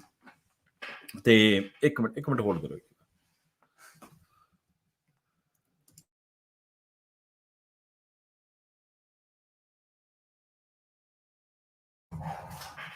ਹਾਂ, ਤੇ ਇਹ ਆਪਣੀ ਕਹਿ ਲਓ colonel GB Singh ਦੀ ਲਿਖੀ ਕਿਤਾਬ ਹੈ, ਬਹੁਤ ਹੀ ਵਧੀਆ ਕਿਤਾਬ ਹੈ। ਤੇ ਮੈਂ ਆਈ ਪ੍ਰੋਮਿਸ ਹੈ, ਜੇ ਤੁਸੀਂ ਇਹਨੂੰ ਖਰੀਦੋ ਤੇ ਤੁਸੀਂ ਰੱਖ ਨਹੀਂ ਸਕੋਗੇ ਜਦ ਤੱਕ ਇਹਨੂੰ ਖਤਮ ਨਹੀਂ ਕਰਦੇ। ਇੱਕ ਇਹਨਾਂ ਦੀ ਇੱਕ ਹੋਰ ਕਿਤਾਬ ਵੀ ਹੈਗੀ ਹੈ ਗਾਂਧੀ ਦੇ ਉੱਤੇ, ਗਾਂਧੀ ਅੰਡਰ ਕ੍ਰਾਸ ਐਗਜ਼ਾਮੀਨੇਸ਼ਨ। ਉਹ ਜਿਹੜੀ ਕਿਤਾਬ ਹੈ ਉਹਦੇ ਵਿੱਚ ਆਪਣਾ ਕੀ ਕਹਿੰਦੇ ਨੇ, ਉਹਨਾਂ ਨੇ ਜਿਹੜਾ ਟ੍ਰੇਨ ਇੰਸੀਡੈਂਟ ਜਿਹੜਾ ਦਿਖਾਇਆ ਨਹੀਂ ਜਾਂਦਾ ਝੂਠਾ, ਕਿ ਜੀ ਕਿ ਗਾਂਧੀ ਨੂੰ ਆਪਣਾ ਕੀ ਕਹਿੰਦੇ ਨੇ ਟ੍ਰੇਨ ਚੋਂ ਡੱਬੇ ਚੋਂ ਕੱਢ ਕੇ ਬਾਹਰ ਮਾਰਿਆ, ਵੀ ਜਦੋਂ 1893 ਚ ਗਿਆ ਸੀ ਅਮਰੀਕਾ, ਆਪਣਾ ਸਾਊਥ ਅਫਰੀਕਾ, ਤੇ ਉਹਨੂੰ ਕਿਹਾ ਸੀ ਜੇ ਤੇਰਾ ਫਸਟ ਕਲਾਸ 'ਚ ਨਹੀਂ ਬਹਿ ਸਕਦਾ, ਉਹ ਸਾਰਾ ਝੂਠਾ ਆ। ਉਹ ਕਿਤਾਬ 'ਚ ਉਹਨਾਂ ਨੇ ਸਾਰਾ ਐਵੀਡੈਂਸ ਕਲੈਕਟ ਕਰਕੇ ਦੱਸਿਆ ਕਿ ਵੀ ਕਿੱਦਾਂ ਉਹ ਸਟੋਰੀ ਇਹਨੇ ਬਣਾਈ ਆਪਣੀ ਆਪ ਝੂਠੀ ਮੁੱਠੀ, ਤੇ ਆਪਣੀ ਕਿਤਾਬ 'ਚ ਛਾਪ ਦਿੱਤੀ। ਜਿੱਦਾਂ ਉਹਨੇ ਝੂਠੀ ਮੁੱਠੀ ਸਟੋਰੀ ਬਣਾਈ ਨਾ ਵੀ ਜੁੱਲੂਆਂ ਦੇ ਖਿਲਾਫ ਤਾਂ ਮੈਂ ਉਹਨਾਂ ਦੀ ਸੇਵਾ ਕਰ ਰਿਹਾ ਸੀ, ਮੈਂ ਲੜ ਨਹੀਂ ਸੀ ਰਿਹਾ ਕਾਲਿਆਂ ਨਾਲ, ਜਿਹੜਾ ਹੁਣ ਮੈਂ ਤੁਹਾਨੂੰ ਪ੍ਰੂਵ ਕੀਤਾ, ਏਦਾਂ ਹੀ ਉਹਨਾਂ ਨੇ ਪ੍ਰੂਵ ਕੀਤਾ ਵੀ ਉਹ ਜਿਹੜਾ ਕਦੇ ਟ੍ਰੇਨ ਵਾਲਾ ਇੰਸੀਡੈਂਟ ਕਦੇ ਹੋਇਆ ਹੀ ਨਹੀਂ। ਉਹ ਗਾਂਧੀ ਨੇ ਸਰੇਆਮ ਝੂਠ ਬੋਲਿਆ ਹੋਇਆ। ਤੇ ਦੇਖੋ ਲੋਕਾਂ ਨੂੰ ਤੁਸੀਂ ਮੀਡੀਆ 'ਚ ਕਿਆ ਕਿਆ ਉਹਦੀ ਇਮੇਜ ਬਣਾਈ ਹੋਈ ਹੈ। ਇੱਕ ਇਹਦੇ 'ਚ ਸਾਨੂੰ ਇਹ ਵੀ ਸਬਕ ਮਿਲਦਾ ਆ ਕਿ ਕਿੰਨੇ ਲੋਕਾਂ ਨੂੰ ਕਿਸ ਤਰੀਕੇ ਨਾਲ ਇੱਕ ਮਾਸ ਮਿੱਥ ਫੈਲਾਇਆ ਜਾ ਸਕਦਾ ਇੱਕ ਬੰਦੇ ਦਾ, ਪਰਸਨੈਲਿਟੀ ਦਾ, ਤੇ ਉਹਦੇ ਸ਼ਿਕਾਰ ਦੇਖੋ ਕੌਣ ਕੌਣ ਨੇ। ਅੱਜ ਕੱਲ੍ਹ ਗਾਂਧੀ ਨੂੰ ਮੰਨਣ ਵਾਲੇ ਇਕੱਲੇ ਅਸੀਂ ਇੰਡੀਆ ਵਾਲੇ ਬੰਦੇ ਥੋੜ੍ਹੀ ਹੈ, ਪੂਰੀ ਦੁਨੀਆ 'ਚ। ਬਰਾਕ ਓਬਾਮਾ ਵੀ ਜਾ ਕੇ ਮੱਥਾ ਟੇਕਿਆ ਆਇਆ ਗਾਂਧੀ ਨੂੰ। ਹੋਰ ਛੱਡੋ ਤੁਸੀਂ, ਮਾਰਟਿਨ ਲੂਥਰ ਕਿੰਗ ਜਿਹੜਾ ਹੈਗਾ ਆ, ਉਹ ਇੱਕ ਵਾਰ ਉਹਨੇ ਵੀ ਗਾਂਧੀ ਨੂੰ ਕੋਟ ਕਰ ਛੱਡਿਆ। ਬਾਅਦ 'ਚ ਉਹਨੂੰ ਅਕਲ ਆ ਗਈ ਜਦ 1959 'ਚੋਂ ਇੰਡੀਆ ਗਿਆ, ਉੱਥੇ ਜਾ ਕੇ ਜੇ ਦੇਖਿਆ ਵੀ ਇੰਡੀਆ 'ਚ ਚੱਲ ਕੀ ਰਿਹਾ ਆ, ਫਿਰ ਉਹਨੂੰ ਪਤਾ ਲੱਗਿਆ ਤਾਂ ਕੋਈ ਗੜਬੜੀ ਕੁਛ ਹੋਰ ਹੋ ਗਈ। ਬਟ ਤੁਸੀਂ ਦੇਖੋ ਨਾ, ਮਤਲਬ ਇਹ ਹੁਣ ਅੱਜ ਦੀ ਡੇਟ ਵਿੱਚ ਵੀ ਗਾਂਧੀ ਦੇ ਜਿਹੜੀਆਂ ਮੂਰਤੀਆਂ ਲੱਗ ਰਹੀਆਂ ਨੇ ਥਾਂ ਥਾਂ ਤੇ, ਜਿਹੜਾ ਵੀ ਵੱਡਾ ਲੀਡਰ ਜਾਂਦਾ ਆ ਅਮਰੀਕਾ ਦਾ, ਇੰਡੀਆ, ਉਹ ਜਾ ਕੇ ਗਾਂਧੀ ਦੀ ਉੱਥੇ ਸਮਾਧ ਤੇ ਚਲੇ ਜਾਂਦਾ ਆ। ਵੀ ਉਹਨਾਂ ਨੂੰ ਤਾਂ ਬਰੀਫ ਕਰਨ ਵਾਲੇ ਬੰਦੇ ਹੋਣੇ ਚਾਹੀਦੇ ਨੇ। ਹੁਣ ਤਾਂ ਸਾਰੇ ਡਾਕੂਮੈਂਟ ਸਾਹਮਣੇ ਆ ਗਏ ਨੇ ਵੀ ਇਹ ਕਹਿ ਕੀ ਰਿਹਾ ਸੀ, ਕਰ ਕੀ ਰਿਹਾ ਸੀ। ਤੇ ਤਾਂ ਇਹਨੇ ਸਾਨੂੰ ਵੀ ਬੇਵਕੂਫ ਬਣਾਇਆ ਸਿੱਖਾਂ ਨੂੰ, ਤੇ ਪੂਰੇ ਇੰਡੀਆ ਵਾਲੇ ਤਾਂ ਬਾਕੀ ਤਾਂ ਬੇਵਕੂਫ ਹੈਗੇ ਹੀ ਸੀ, ਪਰ ਜਿਹੜਾ ਸਾਡੀ ਐਕਸਪਲੋਇਟੇਸ਼ਨ ਕਰ ਗਿਆ ਉਹਦਾ ਵੀ ਆਪ ਖਾਮਿਆਜਾ ਅਸੀਂ ਅੱਜ ਤੱਕ ਭੁਗਤ ਰਹੇ ਹਾਂ। ਤੇ ਹੀ ਵਾਜ਼ ਵੈਰੀ ਕਲੈਵਰ, ਵੈਰੀ ਕਲੈਵਰ। ਦੇਖੋ ਉਹਨੇ, ਤੁਸੀਂ ਆਪ ਸੋਚੋ ਨਾ, ਇੱਕ ਬੰਦਾ ਦੇਖੋ, ਅੱਛਾ ਇੱਕ ਬੰਦੇ ਨੇ ਨਾ, ਨੈਲਸਨ ਮੰਡੇਲਾ ਨੇ ਇਹਦੀ ਹਲਕਾ ਜਿਹਾ ਨਾ ਟੁੱਟਾ ਜਿਹਾ ਡਿਫੈਂਸ ਕਰਿਆ ਇਹਦਾ। ਉਹਨੇ ਕਿਹਾ ਹਾਂ ਵੀ ਇਹਨੇ ਗਲਤ ਕੰਮ ਕਰਿਆ, ਇਹ ਕੰਮ ਨਹੀਂ ਸੀ ਕਰਨਾ ਚਾਹੀਦਾ, ਪਰ ਗਾਂਧੀ ਬੜਾ ਯੰਗ ਸੀ ਹੈ, ਤੇ ਉਹ ਸ਼ਾਇਦ ਉਸ ਵੇਲੇ ਰੇਸਿਸਟ ਹੋਊਗਾ, ਸ਼ਾਇਦ ਇੰਡੀਆ ਜਾ ਕੇ ਬਦਲ ਗਿਆ ਹੋਵੇ। ਇਹ ਆਰਗੂਮੈਂਟ ਦਿੱਤਾ ਜਾ ਸਕਦਾ ਕਿ we it could happen that that he was a racist till 1914, but when he came to India he might have changed, because ਹੁਣ ਦੇਖੋ 1914 ਵਿੱਚ ਕਿੰਨੀ ਉਮਰ ਸੀ ਗਾਂਧੀ ਦੀ? ਪਹਿਲਾਂ ਤਾਂ ਇਹ ਦੇਖੋ ਉਮਰ ਦੇਖੋ ਬਾਈ ਦੀ, ਕਿੰਨੀ ਸਾਲ ਦਾ ਹੋ ਗਿਆ? 14 ਤੱਕ ਕਰਿਓ ਕੋਈ ਚੰਗਾ ਜਿਹਾ ਮੈਥ, 45 ਸਾਲ ਦਾ, ਠੀਕ ਹੈ। ਤਾਂ 1914 ਤੱਕ ਉਹ 45 ਸਾਲ ਦੇ ਬੰਦੇ ਨੂੰ ਹਲੇ ਤੱਕ ਉਹ ਰੇਸਿਸਟ ਹੀ ਰਿਹਾ ਆ, ਕਾਗਜ਼ਾਂ 'ਚ ਨਜ਼ਰ ਆ ਰਿਹਾ, ਠੀਕ ਹੈ, ਅਕਲ ਨਹੀਂ ਆਈ।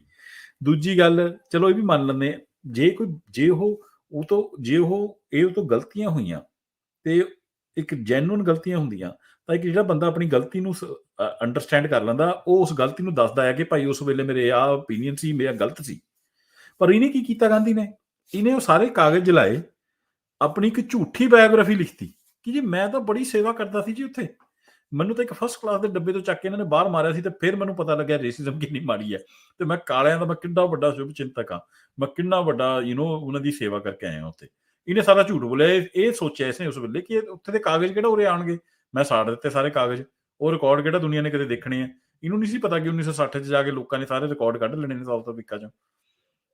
ਤਾਂ ਇਹਦਾ ਮਤਲਬ ਇਹ ਹੈ ਕਿ ਇਹਨੂੰ ਪਛਤਾਵਾ ਕੋਈ ਨਹੀਂ ਸੀ, ਇਹ ਬਦਲਿਆ ਵੀ ਕੋਈ ਨਹੀਂ ਸੀ, ਇਹ ਬੇਸਿਕਲੀ ਪਿਓਰ ਰੇਸਿਸਟ ਸੀ ਤੇ ਹੱਦ ਨਾਲੋਂ ਜ਼ਿਆਦਾ ਚਲਾਕ ਸੀ, ਤੇ ਇਹ ਸੋਚਦਾ ਸੀ ਕਿ ਮੈਂ ਪੂਰੀ ਦੁਨੀਆ ਨੂੰ ਹੁਣ ਬੁੱਧੂ ਬਣਾਉਂਗਾ, ਤੇ ਅਗਲਾ ਬਣਾ ਵੀ ਗਿਆ।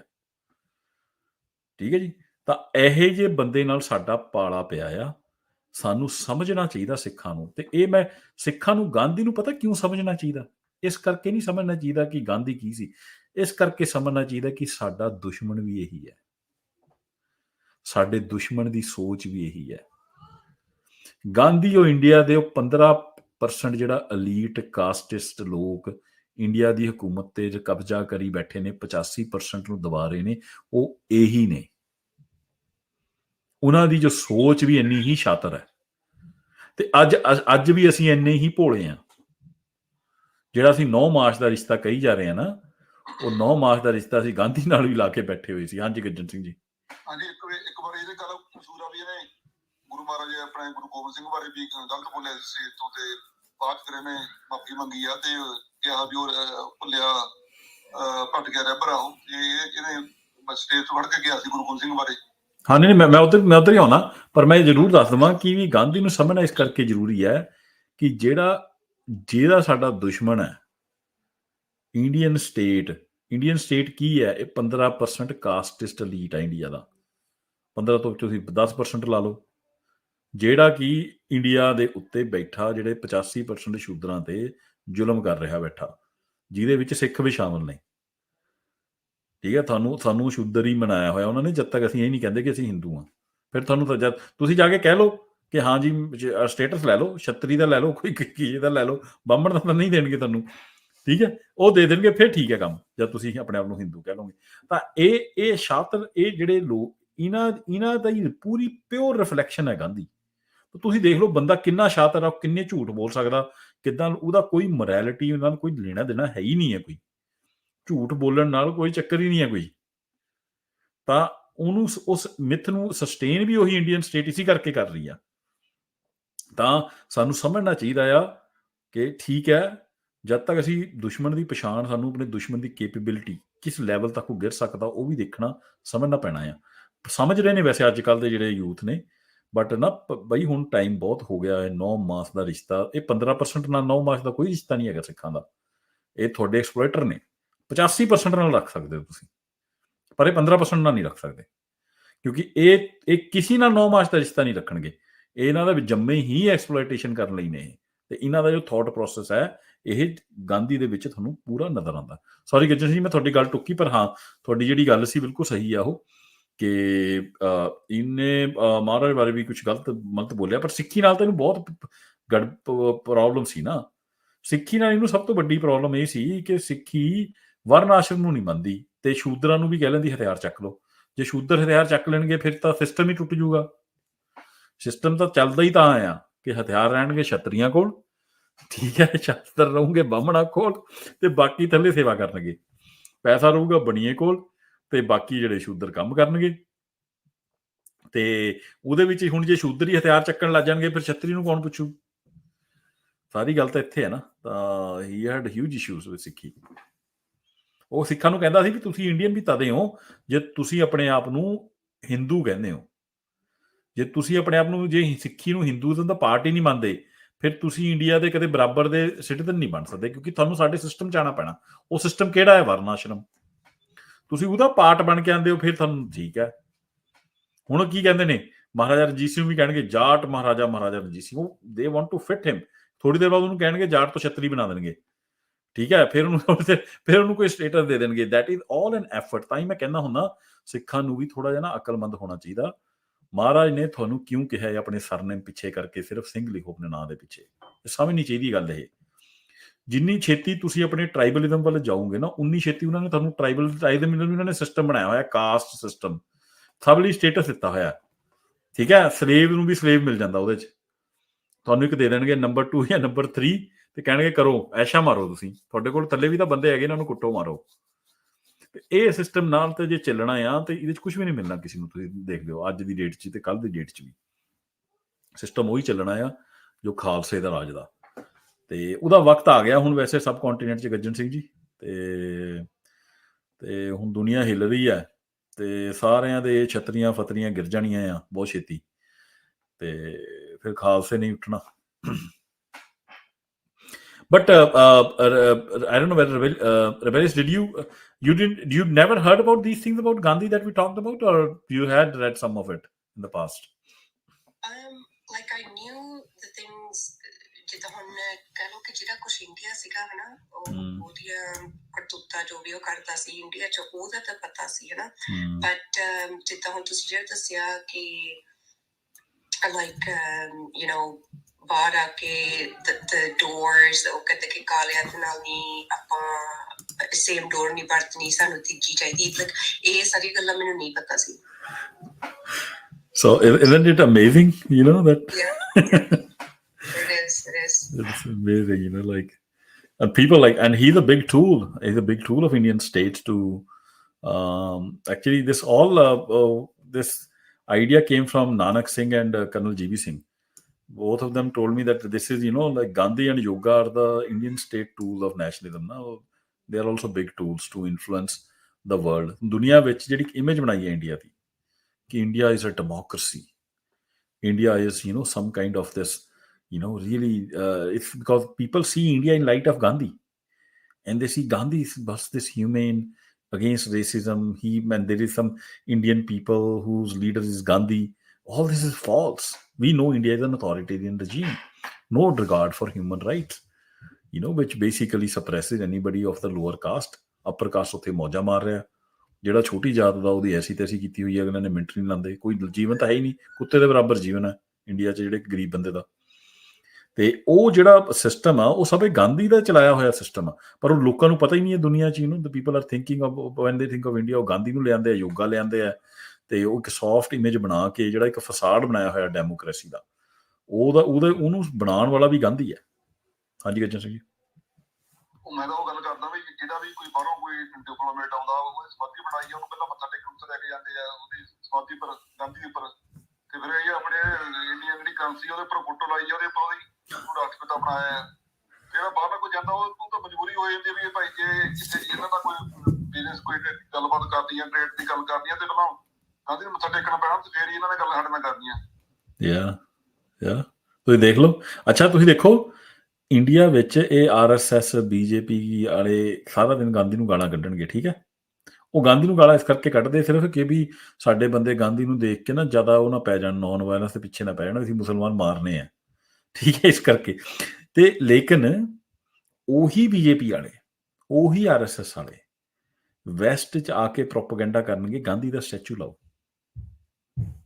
ਇੱਥੇ ਜਿੰਨੇ ਆ ਓਵਰਸੀਜ਼ ਫਰੈਂਡ ਆਫ BJP ਵਾਲੇ ਸਾਰੇ ਗਾਂਧੀ ਦੇ ਸਟੈਚੂ ਲਵਾਉਂਦੇ ਫਿਰ ਰਹੇ ਆ। ਮੈਂ ਸਿਆਟਲ ਜਾਂਦਾ, ਉੱਥੇ ਬੈਲਵਿਊ ਕਈ ਵਾਰ ਜਾਂਦਾ, ਉੱਥੇ ਬੈਲਵਿਊ 'ਚ ਲੱਗਿਆ ਹੋਇਆ, ਉੱਥੇ ਸਟੈਚੂ ਉਹ ਨਹੀਂ ਲਵਾਇਆ ਇਹਨਾਂ ਨੇ, ਉਹ ਉਤਰਵਾ ਦੇਣਾ ਸੀ। ਤੇ ਉਹਦੇ ਵਿੱਚ ਬਿਲਕੁਲ ਇਕੱਠੇ ਨੇ। ਜਦ ਆਉਂਦਾ ਬਾਹਰ ਵੀ ਗਾਂਧੀ ਦੀ ਕਿਆ ਇਮੇਜ ਪ੍ਰੋਜੈਕਟ ਕਰਨੀ ਹੈ, ਬਿਕੋਜ਼ ਦੇ ਨੋ ਗਾਂਧੀ ਨੂੰ RSS ਵਾਲੇ ਗਾਲਾਂ ਕੱਢਦੇ, ਉਹੀ RSS ਤੋਂ ਆਇਆ ਮੋਦੀ, ਜਾ ਕੇ ਮੱਥਾ ਟੇਕਦਾ ਗਾਂਧੀ ਦੀ ਸਮਾਧ ਦੇ ਕਿ ਨਹੀਂ, ਜੇ ਬਾਹਰੋਂ ਕੋਈ ਬੰਦਾ ਆਉਂਦਾ। ਤਾਂ ਸਾਨੂੰ ਆਪਣੇ ਦੁਸ਼ਮਣ ਦੀ ਸ਼ਾਤਰਤਾ ਨੂੰ ਨਾ ਅਸੀਂ ਸਮਝ ਨਹੀਂ ਪਾ ਰਹੇ ਹਲੇ, ਥੋੜੇ ਜਿਹੇ ਆਪਾਂ ਸਮਝ ਜਾਵਾਂਗੇ, ਕੋਈ ਚੱਕਰ ਨਹੀਂ ਹੈਗਾ, ਇਹਨਾਂ ਦੀ ਪਛਾਣ ਹੋ ਜਾਵੇ ਇੱਕ ਵਾਰ ਨਾ। ਤੇ ਉਹੀ ਗਾਂਧੀ ਨੂੰ ਇਹ ਬਾਹਰ ਜੇ ਤੁਸੀਂ ਉਸੇ ਗਾਂਧੀ ਨੂੰ ਕੋਈ ਜੇ ਸਿੱਖ ਬਾਹਰ ਕ੍ਰਿਟੀਸਾਈਜ਼ ਕਰੂਗਾ ਨਾ, ਤੇ ਤੁਹਾਡੇ ਖਿਲਾਫ ਆ ਜਾਣਗੇ ਜਿਹਦੇ ਤੂੰ ਖਾਲਿਸਤਾਨੀ ਹੈ, ਗਾਂਧੀ ਨੂੰ ਕੀ ਸਵਾਲ ਚੱਕ ਰਿਹਾ, ਕਿਉਂਕਿ ਤੇ ਨੋ ਕਿ ਗਾਂਧੀ ਇਜ਼ ਦਾ ਵਨ ਜਿਹਦੇ ਸਿਰ ਤੇ ਬਣੀ ਹੈ ਇੰਡੀਅਨ ਸਟੇਟ। ਤੇ ਜੋ ਇਹ ਉੱਥੇ ਇੰਡੀਆ 'ਚ ਉਹਨੂੰ ਗਾਲਾਂ ਕੱਢਦੇ ਆ, ਉਹ ਸਿਰਫ basically it's driven by other considerations, not ਕਿ ਵੀ ਗਾਂਧੀ ਰਾਸ਼ਟਰਪਿਤਾ ਮੰਨਦੇ ਅੰਦਰ, ਉਹ ਸਭ ਪਤਾ ਉਹਨਾਂ ਨੂੰ, ਜਿਹੜਾ ਹਿੰਦੂ ਰਾਸ਼ਟਰ ਬਣਾਇਆ ਹੀ ਗਾਂਧੀ ਨੇ ਹੈ। Coin is also here. Let's call her in. But Coin came in late. She missed the presentation. Abdullah Bhatti ਜੀ ਤਾਂ ਕਾਫੀ ਦੇਰ ਰਹੇ ਤੇ ਆਈ ਡੋਂਟ ਨੋ ਮੈਂ ਅੰਗਰੇਜ਼ੀ 'ਚ ਕੀਤੀ, ਪਰ ਕਾਫੀ ਲੋਕਾਂ ਨੂੰ ਸਮਝ ਆਈ ਕਿ ਨਹੀਂ ਆਈ, I have no clue, but hopefully people will watch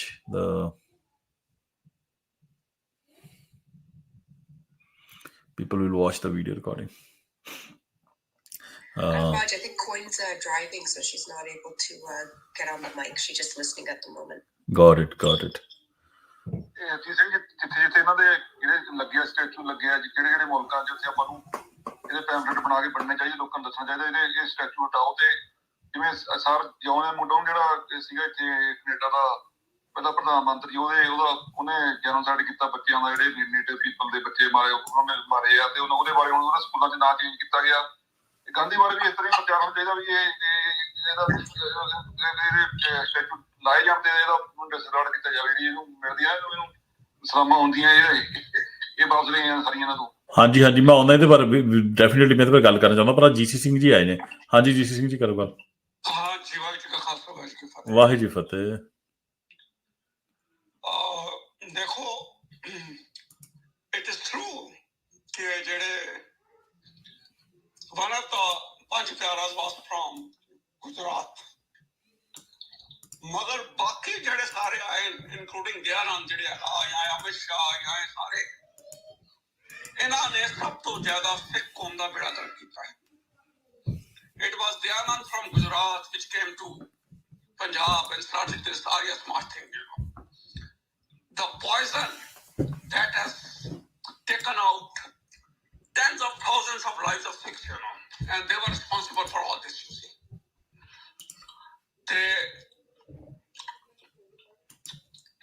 Gandhi ਹੈਗਾ ਸੀ,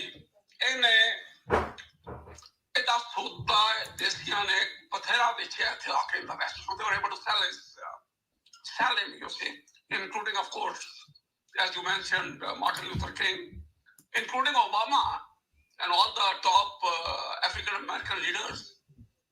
They still sing the praises of this guy. So we need to debunk that, you see. एक किताब आई है Isabella Wilkerson the, she's a black professor, in Pennsylvania, I think most probably, caste apartheid, you see. She's the only one who was able to debunk this, you see.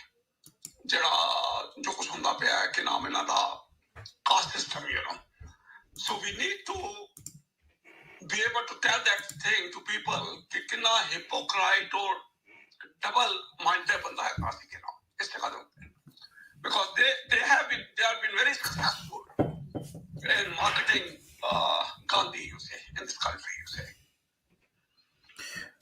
ਹਾਂ ਨਹੀਂ, ਮੈਂ ਨਾ ਇੱਕ ਗੱਲ ਦਾ credit ਤਾਂ ਜ਼ਰੂਰ ਦੇਣਾ ਪੈਣਾ ਵੀ ਕਾਸਟ ਤੇ ਤਾਂ ਬਹੁਤ ਕੰਮ ਹੋਇਆ, ਬਟ ਜਿਹੜਾ ਗਾਂਧੀ ਨੂੰ ਐਕਸਪੋਜ਼ ਕਰਨ ਤੇ ਕੰਮ ਹੋਇਆ ਨਾ, ਕਰਿਆ ਆਖਿਰਕਾਰ ਇੱਕ ਸਿੱਖ ਨਹੀਂ, ਕਰਨਲ ਜੀਵੀ ਸਿੰਘ। ਇਹਨਾਂ ਦੀ ਜੋ ਰਿਸਰਚ ਹੈ ਨਾ, ਇਹ ਕਿਤਾਬ ਮੈਂ ਤੁਹਾਨੂੰ ਦੱਸ ਨਹੀਂ ਸਕਦਾ, ਇੰਨੀ ਵਧੀਆ ਤਰੀਕੇ ਨਾਲ ਲਿਖੀ ਹੋਈ ਹੈ ਨਾ, ਤੇ ਹਰ ਬੰਦੇ ਨੂੰ ਖਰੀਦਣੀ ਚਾਹੀਦੀ ਆ। ਇਹਦਾ ਨਾਂ ਹੈਗਾ ਗਾਂਧੀ ਬਿਹਾਈਂਡ ਦ। ਇਹਨਾਂ ਪਤਾ ਕੀ ਕੀਤਾ ਆ, ਮੈਂ ਤੁਹਾਨੂੰ ਗਾਂਧੀ ਦੀ, ਕਿਉਂਕਿ ਇਹਨਾਂ ਦੀ ਕਿਤਾਬ ਮੈਂ ਹੁਣ 70% ਪੜ੍ਹ ਲਈ। ਇਹਨਾਂ ਨੇ ਗਾਂਧੀ ਨੂੰ ਅੰਡਰਸਟੈਂਡ ਕਰਿਆ ਵੀ ਇਹ ਹੈ ਕਿਆ ਚੀਜ਼ ਹੈ ਨਾ ਬੰਦਾ, ਵੀ ਇੱਕ ਤਾਂ ਉਹਦੇ ਐਕਸ਼ਨ ਦਾ, ਰਾਈਟ। ਫਿਰ ਇਹਨਾਂ ਨੇ ਆਲਮੋਸਟ ਸਾਈਕੋ ਐਨਾਲਾਈਜ਼ ਕੀਤਾ ਉਸਨੂੰ, ਤੇ ਉਹ ਜਿਹੜਾ ਐਨਾਲਿਸਿਸ ਇਹਨਾਂ ਨੇ ਕੀਤਾ, ਜੋ ਉਹਨਾਂ ਦੀ, ਮੈਂ ਉਹਨਾਂ ਨਾਲ ਕਈ ਵਾਰ ਮੇਰੀ ਗੱਲ ਵੀ ਹੋਈ ਹੈ, ਤੇ ਉਹਨਾਂ ਨੇ ਦੱਸਿਆ ਵੀ ਹੀ ਲਿਟਰਲੀ ਨਾ ਇਹਨੂੰ ਕੋਈ ਖਾਸ ਤਰੀਕੇ ਦੀ ਮੈਂਟਲ ਡਿਜ਼ੀਜ਼ ਆ, ਤੇ ਐਂਡ ਪ੍ਰੋਪਰ ਜੋ ਗੱਲ ਕਰ ਰਹੇ ਨੇ ਨਾ, ਹਿਪੋਕ੍ਰੀਸੀ ਅੱਡ ਥਾਂ ਆ, ਇੱਕ ਹੈ ਸ਼ਾਤਰਤਾ, right, to kind of create division in society and murder and hate ਫੈਲਾਉਣੀ ਲੋਕਾਂ 'ਚ ਕਈਆਂ। ਤੇ ਇਹੋ ਜਿਹੇ ਵੀ ਸਾਡੇ ਸੋਸਾਇਟੀ 'ਚ ਲੋਕ ਨੇ ਜਿਹੜੇ ਕਿ ਨਫ਼ਰਤਾਂ ਫੈਲਾਉਣ ਦਾ ਉਹਨਾਂ ਨੇ ਕਿਹਾ ਵੀ ਅਸੀਂ ਫੈਲਾਉਣੀ ਹੈ ਨਫ਼ਰਤ। ਮੈਂ ਇਹ ਵੀ ਦੱਸਣਾ I want to tell you also that Gandhi actually was the whole time a collaborator with the British in India. Correct. Just like ਸਾਡੇ ਵਾਸਤੇ ਲੋਂਗੋਵਾਲ collaborator ਸੀ, ਹਿੰਦੂਆਂ ਦੇ ਵਾਸਤੇ ਦਿੱਲੀ ਤੋਂ। You understand ਕਿ ਨਹੀਂ? ਬਿਲਕੁਲ। ਜਾਂ ਸਾਰਾ ਬਾਦਲ ਹੈਗਾ ਸੀ ਲਾਣਾ। So this guy was actually a collaborator of the British. And he is responsible for the division of our country, or especially Punjab, because he wanted to cause maximum damage to the Sikhs. और इस बंदे ने सब तो ज्यादा सिख कौम का damage किया with his writing. ਤੇ ਪਲੱਸ ਜਦੋਂ ਇੱਕ ਡੈਲੀਗੇਸ਼ਨ ਆਇਆ ਸੀ ਬਾਬਾ ਸਾਹਿਬ ਅੰਬੇਦਕਰ ਦਾ ਇੱਥੇ ਕਿ ਨਾਮ ਅੰਮ੍ਰਿਤਸਰ ਦੇ ਵਿੱਚ ਕਿ ਨਾਮ ਕਿ ਅਸੀਂ ਸਿੱਖ ਬਣਨਾ ਚਾਹੁੰਦੇ ਹਾਂ, ਤਾਂ he was the guy who discouraged it. ਹਾਂ, ਕਰੈਕਟ।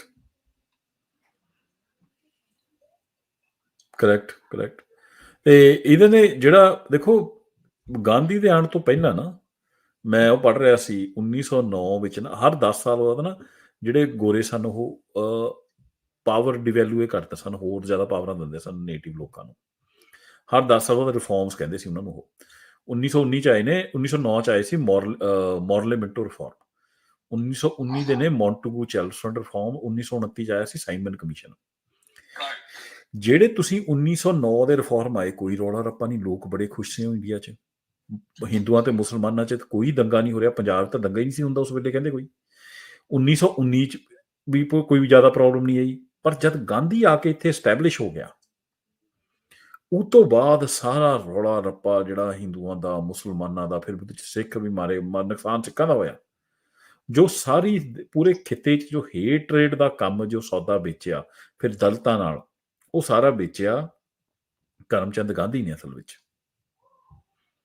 ਤੇ ਉਹਨੇ ਇਸ ਜਿਹੜੀ ਇਹਦੀਆਂ ਜੜ੍ਹਾਂ ਰੱਖੀਆਂ, ਕਿਉਂਕਿ ਤੁਸੀਂ ਦੇਖੋ ਗਾਂਧੀ ਜਦ 1914 ਵਿੱਚ ਆਉਂਦਾ ਆ ਇੰਡੀਆ, 1917 ਵਿੱਚ ਉਹ ਲਖਨਊ ਪੈਕਟ ਕਰਾਉਂਦਾ। ਲਖਨਊ ਪੈਕਟ ਕੀ ਹੈ? 1909 ਵਿੱਚ ਗੋਰਿਆਂ ਨੇ ਮੁਸਲਮਾਨਾਂ ਨੂੰ ਸੈਪਰੇਟ ਇਲੈਕਟੋਰੇਟ ਦੇ ਦਿੱਤੇ। ਉਹ ਸੈਪਰੇਟ ਇਲੈਕਟੋਰੇਟ ਵਿੱਚ ਮੁਸਲਮਾਨਾਂ ਨੂੰ 2 ਵੋਟਾਂ ਮਿਲਦੀਆਂ ਸਨ, ਕਿ ਜਿਹੜੀ ਮੁਸਲਿਮ ਸੀਟ ਹੈ ਉਹਦੇ ਵਿੱਚ ਉਸਨੂੰ ਸਿਰਫ ਮੁਸਲਮਾਨ ਵੋਟ ਪਾਉਣਗੇ, ਰਿਜ਼ਰਵੇਸ਼ਨ ਹੋ ਜਾਂਦੀ ਸੀਟਾਂ ਦੀ। ਤੇ ਜਿਵੇਂ ਕੋਈ ਮੁਸਲਮਾਨ ਖੜਾ, ਉਹਨੂੰ ਕੋਈ ਨਾਨ ਮੁਸਲਿਮ ਵੋਟ ਨਹੀਂ ਪਾਊਗਾ। ਤਾਂ ਇਹਦੇ ਨਾਲ ਕਿਆ ਹੁੰਦਾ ਸੀ, ਉਹ ਮੁਸਲਮਾਨਾਂ ਦੀ ਗੱਲ ਸੁਣਦਾ ਸੀ, ਇਹਨੂੰ ਸੈਪਰੇਟ। ਦੂਜਾ, ਮੁਸਲਮਾਨਾਂ ਨੂੰ ਫਿਰ ਜਨਰਲ ਵੋਟ ਪੈਂਦੀ ਸੀ ਤਾਂ ਜਨਰਲ 'ਚ ਹੀ ਵੋਟ ਮਿਲਦੀ ਸੀ। ਤਾਂ ਜਿਹੜੇ ਇਹ ਕੰਮ ਫਿਰ ਉਹਨਾਂ ਨੇ 1919 ਦੇ ਵਿੱਚ ਸਿੱਖਾਂ ਨੂੰ ਵੀ ਦਿੱਤੀ। ਬੇਸਿਕਲੀ ਉਹ ਦਿੱਤੀ, ਉਹਨਾਂ ਨੇ ਟੈਸਟ ਕੀਤੀ ਵੀ ਚੰਗੀ ਚੱਲ ਰਹੀ ਆ। ਫਿਰ 1919 'ਚ ਉਹਨਾਂ ਨੇ ਸਟੱਡੀ ਕੀਤੀ ਕਿ ਇਹ ਬਹੁਤ ਵਧੀਆ ਹੋਇਆ, ਬਹੁਤ ਵਧੀਆ ਫੀਡਬੈਕ ਆਇਆ ਵੀ ਸਿੱਖਾਂ ਨੂੰ ਵੀ ਦਿਓ। ਫਿਰ ਨੈਕਸਟ 1929 ਵਿੱਚ ਦਲਿਤਾਂ ਨੂੰ ਮਿਲਣੀ ਸੀ ਸਾਈਮਨ ਕਮਿਸ਼ਨ ਦੇ ਦੁਆਰਾ। ਠੀਕ ਆ। ਹੁਣ 1917 ਵਿੱਚ ਇਹਨੇ ਲਖਨਊ ਪੈਕਟ ਕਰਾ ਛੱਡਿਆ ਮੁਸਲਮਾਨਾਂ ਨਾਲ, ਤੇ ਲਖਨਊ ਪੈਕਟ 'ਚ ਕਿਹਾ ਕਿ ਅਸੀਂ ਹਿੰਦੂਆਂ ਨੂੰ ਕੋਈ ਪ੍ਰੋਬਲਮ ਨਹੀਂ ਹੈਗੀ ਵੀ ਮੁਸਲਮਾਨਾਂ ਨੂੰ ਸੈਪਰੇਟ ਇਲੈਕਟੋਰੇਟ ਮਿਲਣ, ਬਟ ਤੁਸੀਂ 2 ਵੋਟਾਂ ਨਾ ਪਾਓ, 1 ਵੋਟ ਪਾਓ। ਮੁਸਲਮਾਨ ਮੰਨ ਕੇ ਕਹਿੰਦੇ ਯਾਰ ਠੀਕ ਹੈ ਗੱਲ, ਅਸੀਂ ਜਨਰਲ 'ਚ ਕਾਹਨੂੰ ਪਾਣੀ ਵੋਟ, ਤੇ ਉਹਨਾਂ ਨੇ ਐਕਟ ਕਰ ਲਿਆ। ਪਰ 1929 ਵਿੱਚ ਇਹ ਮੁਕਰ ਗਿਆ। 1929 ਵਿੱਚ ਇਹ ਕਹਿੰਦਾ ਕਿ ਮੁਸਲਮਾਨ ਸੈਪਰੇਟ ਇਲੈਕਟੋਰੇਟ ਹੋਣੇ ਹੀ ਨਹੀਂ ਚਾਹੀਦੇ, ਜਦ ਕਿ ਸੈਪਰੇਟ ਇਲੈਕਟੋਰੇਟ 'ਚ ਕੋਈ ਪ੍ਰੋਬਲਮ ਨਹੀਂ ਸੀ ਆ ਰਹੀ, ਸਾਰੀ ਕਮਿਊਨਿਟੀਆਂ ਖੁਸ਼ ਸਨ। ਤੇ ਫਿਰ ਕਹਿੰਦਾ ਦਲਿਤਾਂ ਨੂੰ ਵੀ ਨਹੀਂ ਦੇਣੇ, ਮੁਸਲਮਾਨਾਂ ਤੋਂ ਵੀ ਵਾਪਸ ਲੈ ਲਓ, ਦਲਿਤਾਂ ਨੂੰ ਵੀ ਦੇਣੇ। ਤੇ ਉਹ ਜਿਹੜਾ ਮੁਕਰਿਆ ਆ 1929 ਚ, ਤਦ ਪਾਕਿਸਤਾਨ ਦੀ ਫਾਊਂਡੇਸ਼ਨ ਪਈ ਆ, ਤਾਂ ਹੀ ਜਿੰਨਾ 1929 ਜਿਹਦੇ ਖਿਲਾਫ ਹੋ ਗਿਆ ਸੀ। ਤੇ ਨਹੀਂ ਤਾਂ ਜਿਹੜੇ ਸੈਪਰੇਟ ਇਲੈਕਟੋਰੇਟ ਸੀ ਨਾ, ਇਹ ਬਹੁਤ ਵਧੀਆ ਤਰੀਕਾ ਸੀ ਇਸ ਖਿੱਤੇ ਨੂੰ ਚਲਾਉਣ ਦਾ। ਉਹਦੇ ਨਾਲ ਹੋਣਾ ਕੀ ਸੀ ਕਿ ਜਦ ਹੁਣ ਜਿਹੜਾ ਤੁਹਾਡਾ ਕਿਹੜਾ ਦਲਿਤਾਂ ਦੇ ਅੱਜ ਰਿਜ਼ਰਵੇਸ਼ਨ ਆ ਉਹਨਾਂ ਕੋਲ, 130 ਉਹਨਾਂ ਦੇ MP ਬੈਠੇ ਨੇ ਪਾਰਲੀਮੈਂਟ 'ਚ ਜਿਹੜੇ ਦਲਿਤ ਨੇ, ਬਟ ਉਹ ਦਲਿਤ ਦੀ ਸੁਣਦੇ ਆ, ਉਹ RSS ਦੇ ਪਿੱਠੂ ਬਣੇ ਹੋਏ ਆ। ਕਿਉਂ? ਕਾਂਗਰਸ ਦੇ ਪਿੱਠੂ ਨੇ, RSS ਦੇ ਪਿੱਠੂ ਨੇ। ਕਿਸ ਕਰਕੇ? ਕਿਉਂਕਿ ਉਹਨਾਂ ਨੂੰ ਜੋ ਵੋਟਾਂ ਪੈਂਦੀਆਂ ਨੌਨ ਦਲਿਤਾਂ ਦੀਆਂ ਚਾਹੀਦੀਆਂ ਜਿੱਤਣ ਵਾਸਤੇ।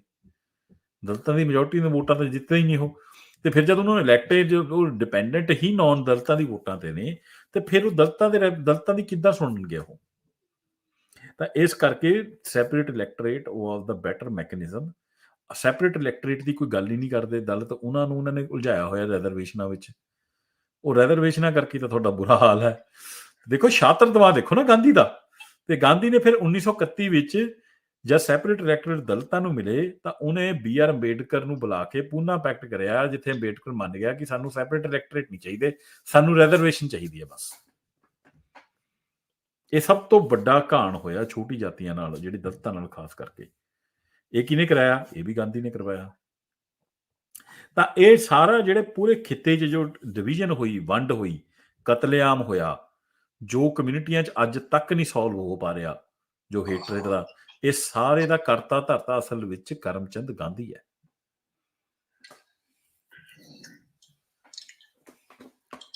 ਤੇ ਪਰ ਇਹ ਵੀ ਗੱਲ ਸੱਚੀ ਹੈ ਕਿ ਕਰਮਚੰਦ ਗਾਂਧੀ ਇਕੱਲਾ ਨਹੀਂ ਹੈਗਾ, ਉਹ ਇੱਕ ਮਾਈਂਡ ਸੈਟ ਦੀ ਰਿਫਲੈਕਸ਼ਨ ਆ।